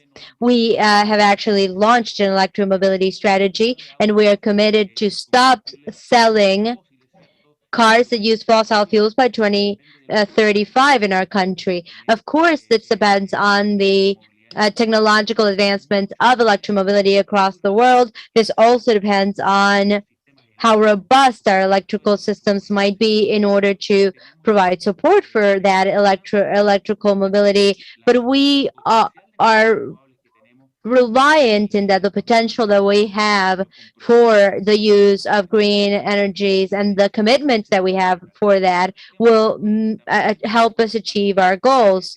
And another matter that we presented was our long-term climate strategy for the country. The Paris Agreement calls for countries to create their own long-term strategies. We completed ours and we presented it in the COP26. It is now public for anyone to see. And we are also working to draft and enact a law so that we can turn that carbon neutrality strategy, that long-term strategy, and the undertaken to become carbon neutral included in laws. This is something that all the ministries are working on: the Ministry of Agriculture, the Ministry of Transport, the Ministry of Energy, the Ministry of Mining.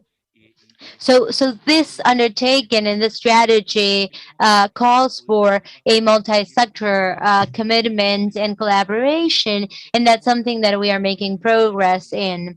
And we also want to focus on how to develop strong projects that might help us channel the opportunities for funding that might be used in adaptation and mitigation projects. And I think that that's something that we took out of the COP26. We feel responsible for this. There is funding available, there are offers available, but now we need to start working towards drafting good projects together with multilateral banks to define specific investments in order to leverage those funding opportunities. Thank you, Carlos, for sharing your agenda and your long-term planning for the energy transition. And that made me remember what Gustavo was saying.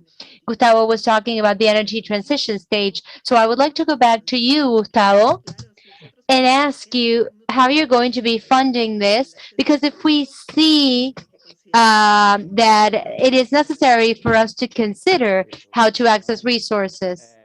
Primeiramente, eu gosto de frisar que a transição energética no Brasil, diferentemente do que acontece na maioria dos países, ela já acontece há muitas décadas, né? Em meados da década de 70, né, com as crises do petróleo, a gente começou a nossa transição começando um programa ambicioso de substituir em larga escala os derivados do petróleo. Esse programa se chamava Proálcool, e ele consistia na produção de combustível para veículos a partir do processamento de cana-de-açúcar. Então, além disso, o Brasil passou a incorporar fortemente a hidroeletricidade em sua matriz, representando também um esforço em reduzir a dependência dos combustíveis fósseis. Portanto, quando falamos na nova transição energética, no caso brasileiro, estamos nos referindo ao desafio extraordinário de manutenção e diversificação da participação das fontes renováveis ou de baixa emissão. No Brasil, os principais investimentos em novas instalações de geração eles acontecem em decorrência dos leilões, que eles são organizados pelo governo. E nesses leilões, tem uma competição acirrada entre as fontes de geração para o atendimento da demanda das distribuidoras, aquelas que suprem a sociedade em geral. E o principal financiador de empreendimentos nesses leilões é o nosso Banco Nacional, que nós chamamos de BNDES, né? É o Banco de Desenvolvimento. Ele tem muitas linhas de crédito competitivas para fontes renováveis, e que atualmente ele não financia, por exemplo, a geração termoelétrica quando ela é exclusiva a carvão mineral ou a óleo derivado de petróleo, que seria o óleo diesel ou óleo combustível, né? Então, com esse exemplo, a gente nota que é possível direcionar a transição energética através da criação de condicionantes por parte dos financiadores. No entanto, nós não podemos nos esquecer da importância de zelar pela segurança energética, né? E nesse contexto, apesar dessa nossa busca no Brasil incessante pela manutenção da renovabilidade da nossa matriz, a gente também precisa dispor de um parque térmico robusto, confiável e competitivo para garantir a segurança do suprimento. Nós vimos agora, estamos passando por uma crise hídrica e o parque térmico nos ajudou a passar com segurança por ela, né? Então, eu entendo que os financiadores, eles podem até direcionar os investimentos para fontes renováveis, mas eles não devem se esquecer da importância das outras fontes para a segurança energética. Muchísimas gracias, Gustavo. Realmente muy interesante. Thank you very much, Gustavo. It's very interesting to have you in the panel so that we can get a better understanding of the agenda of planning when it comes to energy transition. And in some other countries, we're talking about a new transition. So we learn from your experience. And I think that one of the important topics that we need to take into account is to assess how we will be able to fund all these elements. I'm glad that we can improve the connection. I know that you have been involved in the funding of these mechanisms, and I would like to ask you about the case of Panama. Is it only focused on low emission energies? What is your opinion of the perspective of all these elements in your country? Thank you very much. I'm sorry about that problem that we had. It's an honor to be part of this panel, and I was listening to my colleagues here, and I think that something that is very important is to be able to learn from the experiences of other countries, especially about the funding in Panama through our transition agenda. We very well know the path to follow. In fact, for us to facilitate and create funding mechanisms that are innovative, that will make the difference in the pace in which we will be able to implement and facilitate that reduction of greenhouse gases emissions to be reduced and transform that into development and an improved quality of life for our people. We know that funding should come from different sources. The government will partially fund the necessary measures to be implemented within the infrastructure, the governance infrastructure at local and international level. We also know there's a very important opportunity because most of the investment should come from the private sector. And currently what we are doing is to create a assertive communication language. And I would like to emphasize this. This is innovative. So we can get all the resources at national level together with the resources from the private sector.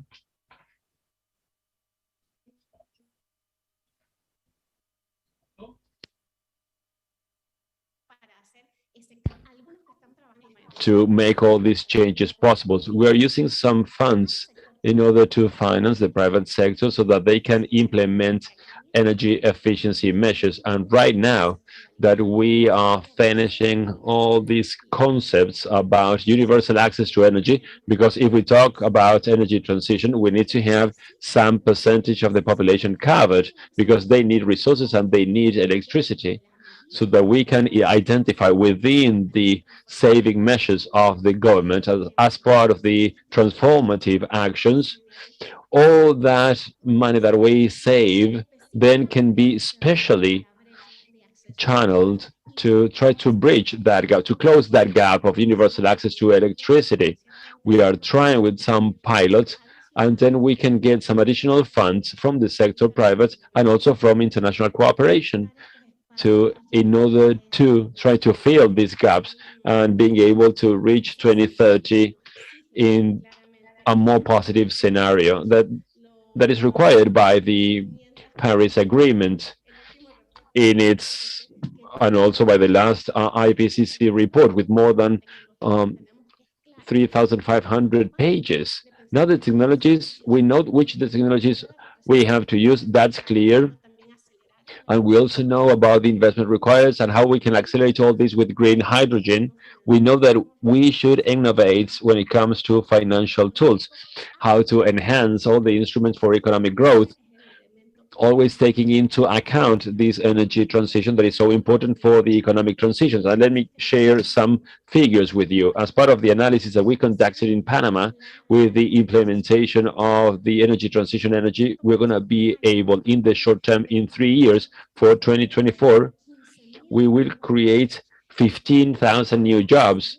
And to achieve these 15,000 new jobs, this will be mostly linked to energy efficiency, infrastructure for electromobility. And one very good piece of news for Panama is that indirect jobs creators are 62%, and those are part of the service sector. The transition agenda will allow us to have a direct impact and also an indirect impact in the rest of the population that is not directly connected to energy. And with that small change, we would be generating 560 million for the GDP. And if we plan for the 2050, the more it reaches 2050, we are going to be adding 125 additional billions.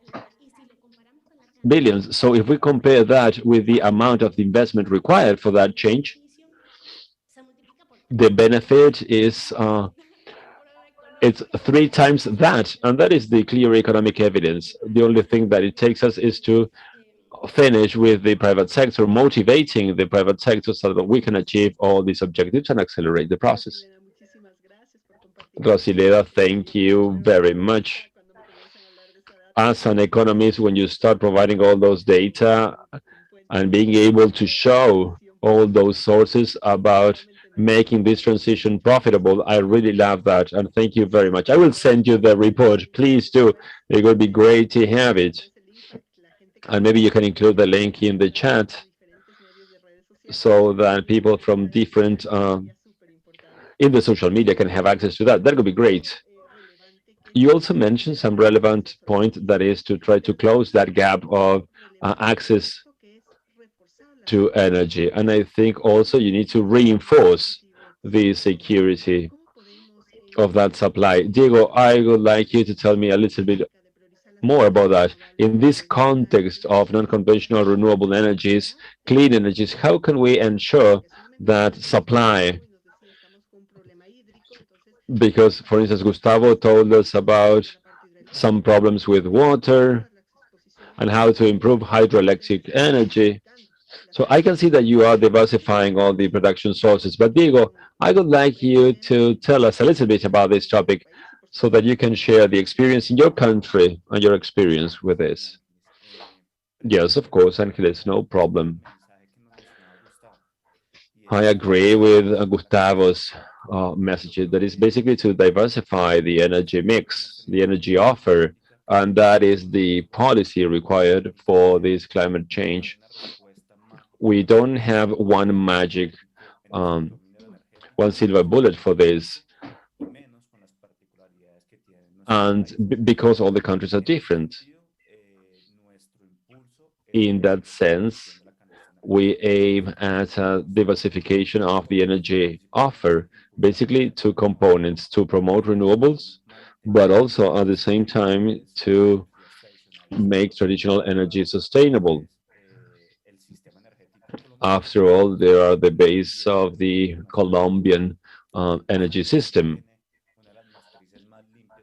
Colombia has one of the cleanest energy mixes in the world. I think we are in the 6th or 7th place. This according to UEC data. And in that sense, I would like to mention that there are like 3 big areas in which this percentage is represented. First, the promotion of renewable energy that is so important to us. We have developed several financial mechanisms and markets that in a way allowed us to include renewables in the energy mix. This has to do with the capex and the opex, but also in different markets for the long term, and that allows us to have an opex that is way more stable, and also regarding energy efficiency, and also promoting new technologies. And in that sense, these 3 areas that I told you about, the first one is very important to promote the new systems of storage. And here we need to mention batteries, green hydrogen, and geothermal, and in the future, possibly in nuclear stations. At least in Colombia, we don't have any plans for big nuclear plants, but we do think about having small nuclear plants that can allow far away places to be connected. Another area is to try to keep our assets. I'm talking about hydraulic energy. We believe that those need to continue being sustainable and to maintain their capacity of energy production, and also providing support to the national electricity system. And here we have 2 areas of work. First, they need to be more and more efficient every day. I'm talking about the thermal stations, and those that are implemented in the future should be very efficient to be part of the market. And in second place, they need to guarantee carbon neutrality. They can do this through different mechanisms. Basically, we have several options for these technologies to be carbon neutral. Sorry about that, the cats, you know. So the first signal could be to reduce emissions, but also to provide mechanisms for, we are promoting for carbon capture and carbon storage technologies. We are providing environmental compensations associated to environmental impact generated by these projects. They should also be able to capture carbon and emissions, and also to provide markets for all these. We also expect to have our emission markets in place in 2 years, and this will probably allow us to increase this process. I think the most important thing here is that, as Rosilena was mentioning, is to innovate in all areas, to innovate in terms of technologies, to innovate within the markets, to innovate within the systems that we have to relate to the environment, to our community. I think that that's the vision that we have in Colombia. We do not want to stigmatize any technology, provide multiple options, but also have clear goals for carbon neutrality and the reduction of emissions. Thank you, Diego. I do recall those debates that focus more on renewables. So innovation was focused on wind, solar, or hydroelectrical energy. But now we are scaling up with those debates. And now we're talking about the production of green hydrogen. Carlos and Ernesto also very much focused on this. And I would like to go back to you for this. Do you believe that green hydrogen is the energy vector of the future? Let's get started with Carlos first.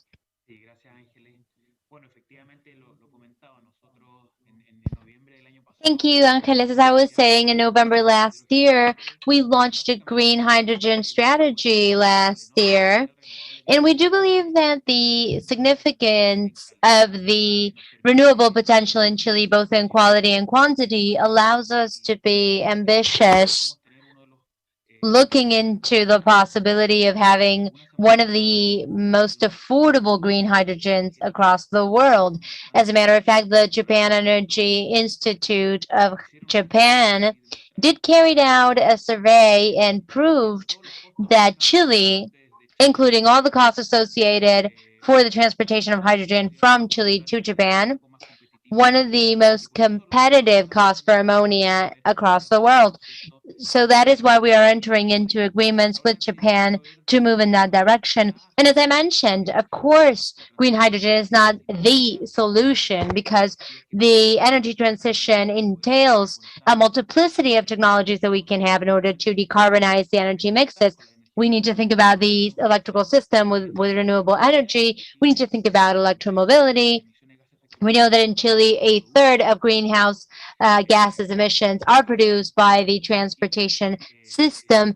We also need to think about how the energy uses within certain difficult sectors might become decarbonized. And I think that that's there where we might find a good niche and a good function for green hydrogen.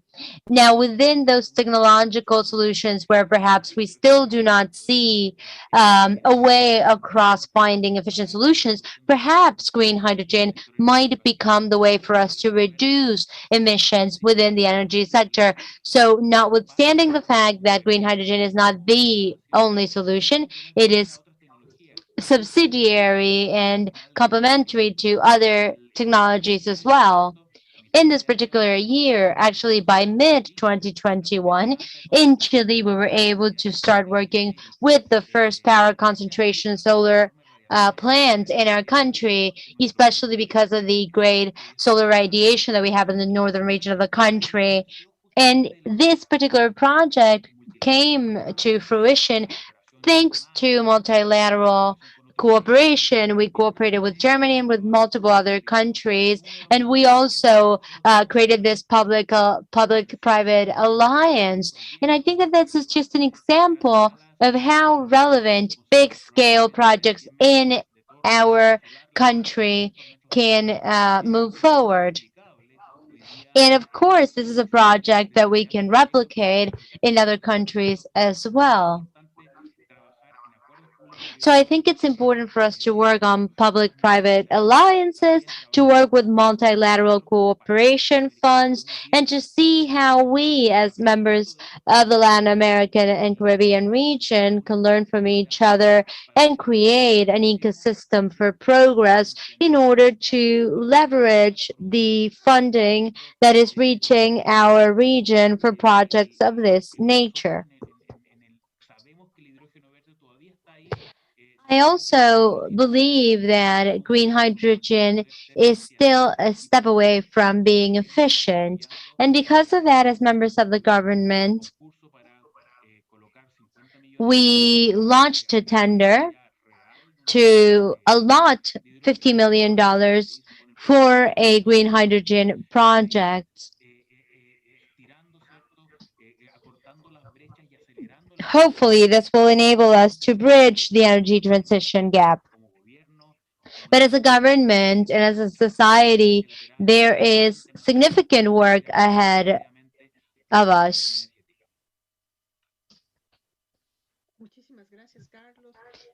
Thank you, Carlos. If we could perhaps create this recipe book of the things that we should consider in our agendas, you mentioned three important things. One, the need to have agreements and for all stakeholders to participate. I think Rosilena also mentioned that. The area of boosting technology and innovation within the country, and also the need for funding. I would also like for you to share with me what other elements that you believe we need to focus on for green hydrogen to become the new energy vector. We understand that hydrogen is the energy vector of the future, not just because of its applications in the energy sector, but also in transport and in other sectors as well. We know that green hydrogen has been around for many decades, but we're trying to improve the carbon footprint through the use of green hydrogen. Green hydrogen can be used to replace natural gas, because we know that in the burning of, in the creation of natural gas, we are creating greenhouse emissions. So it is possible to supplement that through electrolysis, and as such, foster the use of green energy. We can also use green hydrogen within gas networks. We can use those gas pipes in order to store green hydrogen. The use of green hydrogen for the generation of energy might also be a more interesting option for the industry sector. And we can also diversify the use of green hydrogen in certain areas where the electrical grid does not provide a proper supply and system for communities. We are also seeing the possibility of using green hydrogen for electromobility, and hopefully green hydrogen might be affordable and competitive in comparison to the use of fossil fuels. Thank you. Thank you, Ernesto.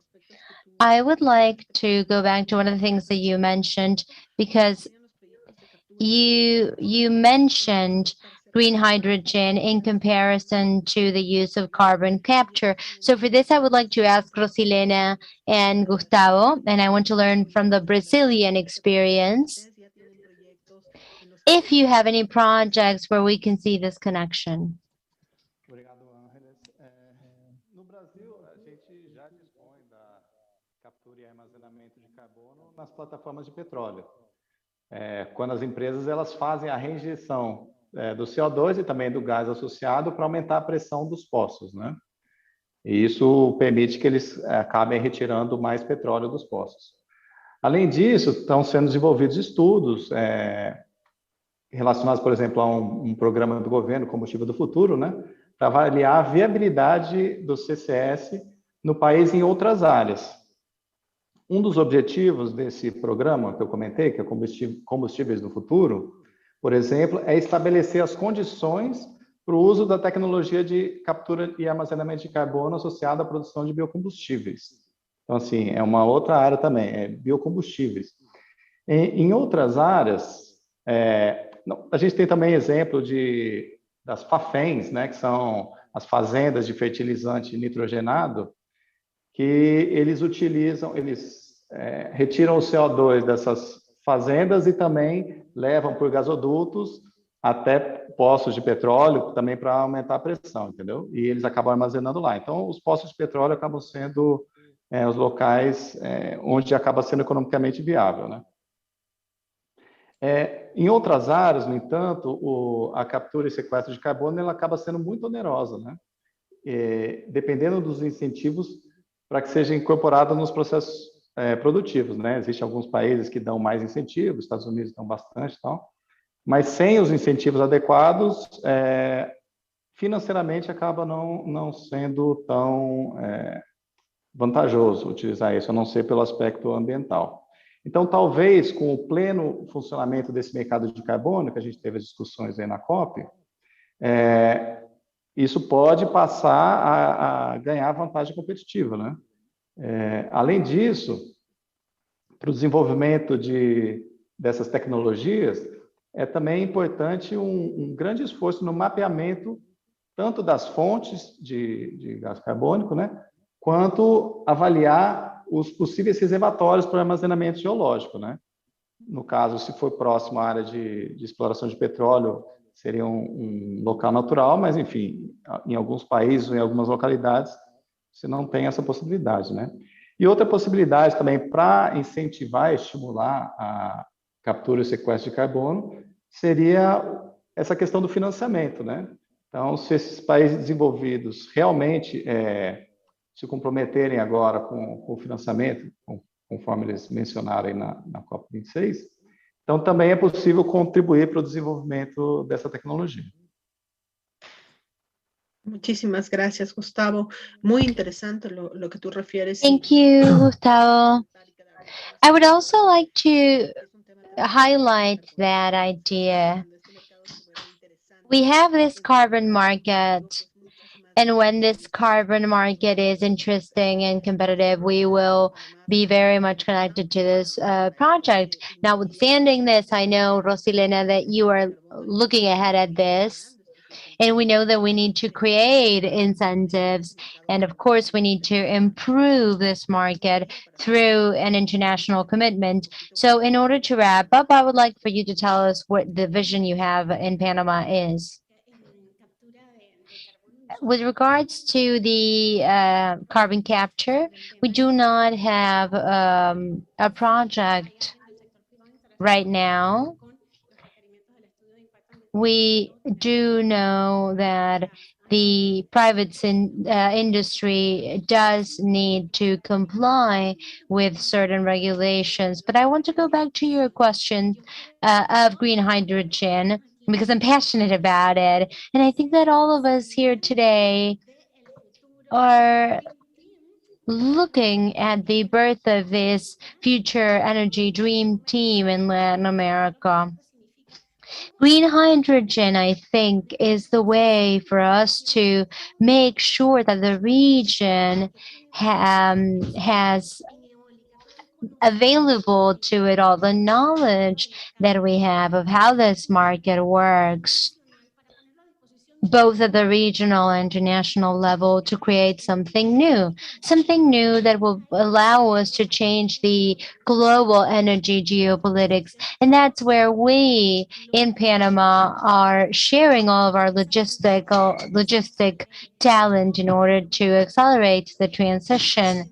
And I will always say this, just as all of these countries are trying to become producers of green hydrogen in order to meet a domestic, but mostly an exterior demand, especially in Asia, where the countries will not be able to meet their own green hydrogen demand.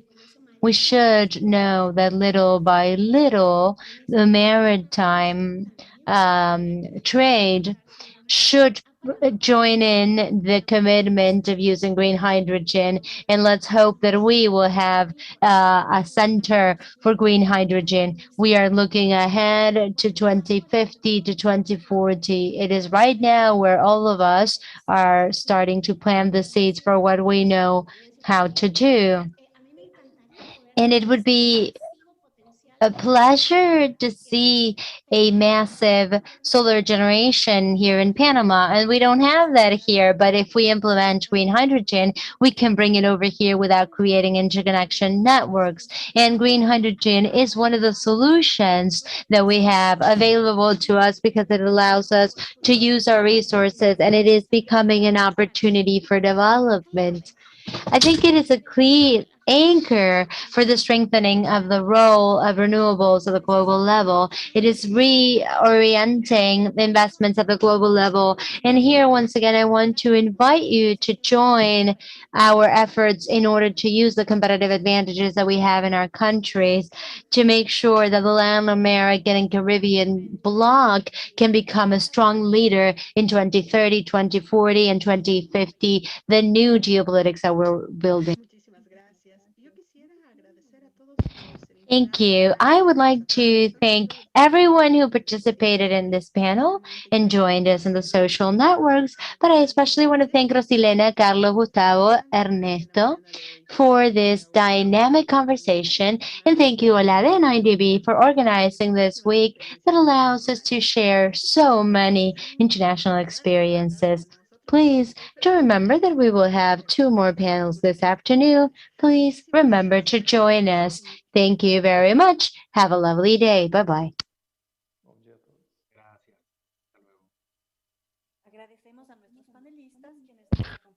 We would like to thank our panelists at the table too for the decarbonization of the energy sector, and we would like to thank all the audience for being connected. At 2 p.m. Quito time, we're going to be having the table 3 about universal access to modern energy, and table 4 about energy efficiency and the decarbonization of the region. Thank you very much. See you in the afternoon.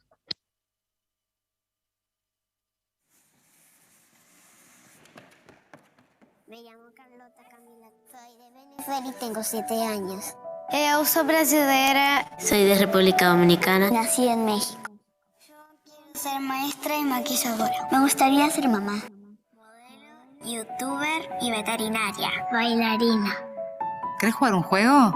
Bueno, ¿qué juego? Imagínate una historia sobre esta mujer. Ay, tiene un monito. Se llama... María. Se ve amable. Para mí trabaja en una heladería. Es peluquera. Tiene cara de trabajar de maestra. Doctora, sí. Tiene un novio. Me parece que tiene familia porque la veo feliz. ¿Le gusta jugar a la pelota con su nieto? Ella dice que es igual a nuestra directora del colegio, pero... Es que tiene rulos como ella. ¿Ahora me cuentas quién era? Por favor. Yo te voy a dar para leer una frase que dice qué hace en serio esa mujer, ¿va? Mabel fue la primera ingeniera mujer en trabajar en una represa hidroeléctrica llamada Salto Grande. Então ela não é doutora, ela ajuda com a eletricidade. Cuando Blanca estudió para ser ingeniera, eran muy pocas las mujeres que seguían esa carrera. Luisa trabaja para llevar electricidad al pueblo indígenas en Colombia. Oh, no me imaginé que era eso. Sim, eu fiquei impressionada. Eu não pensei que ela ia ajudar com eletricidade.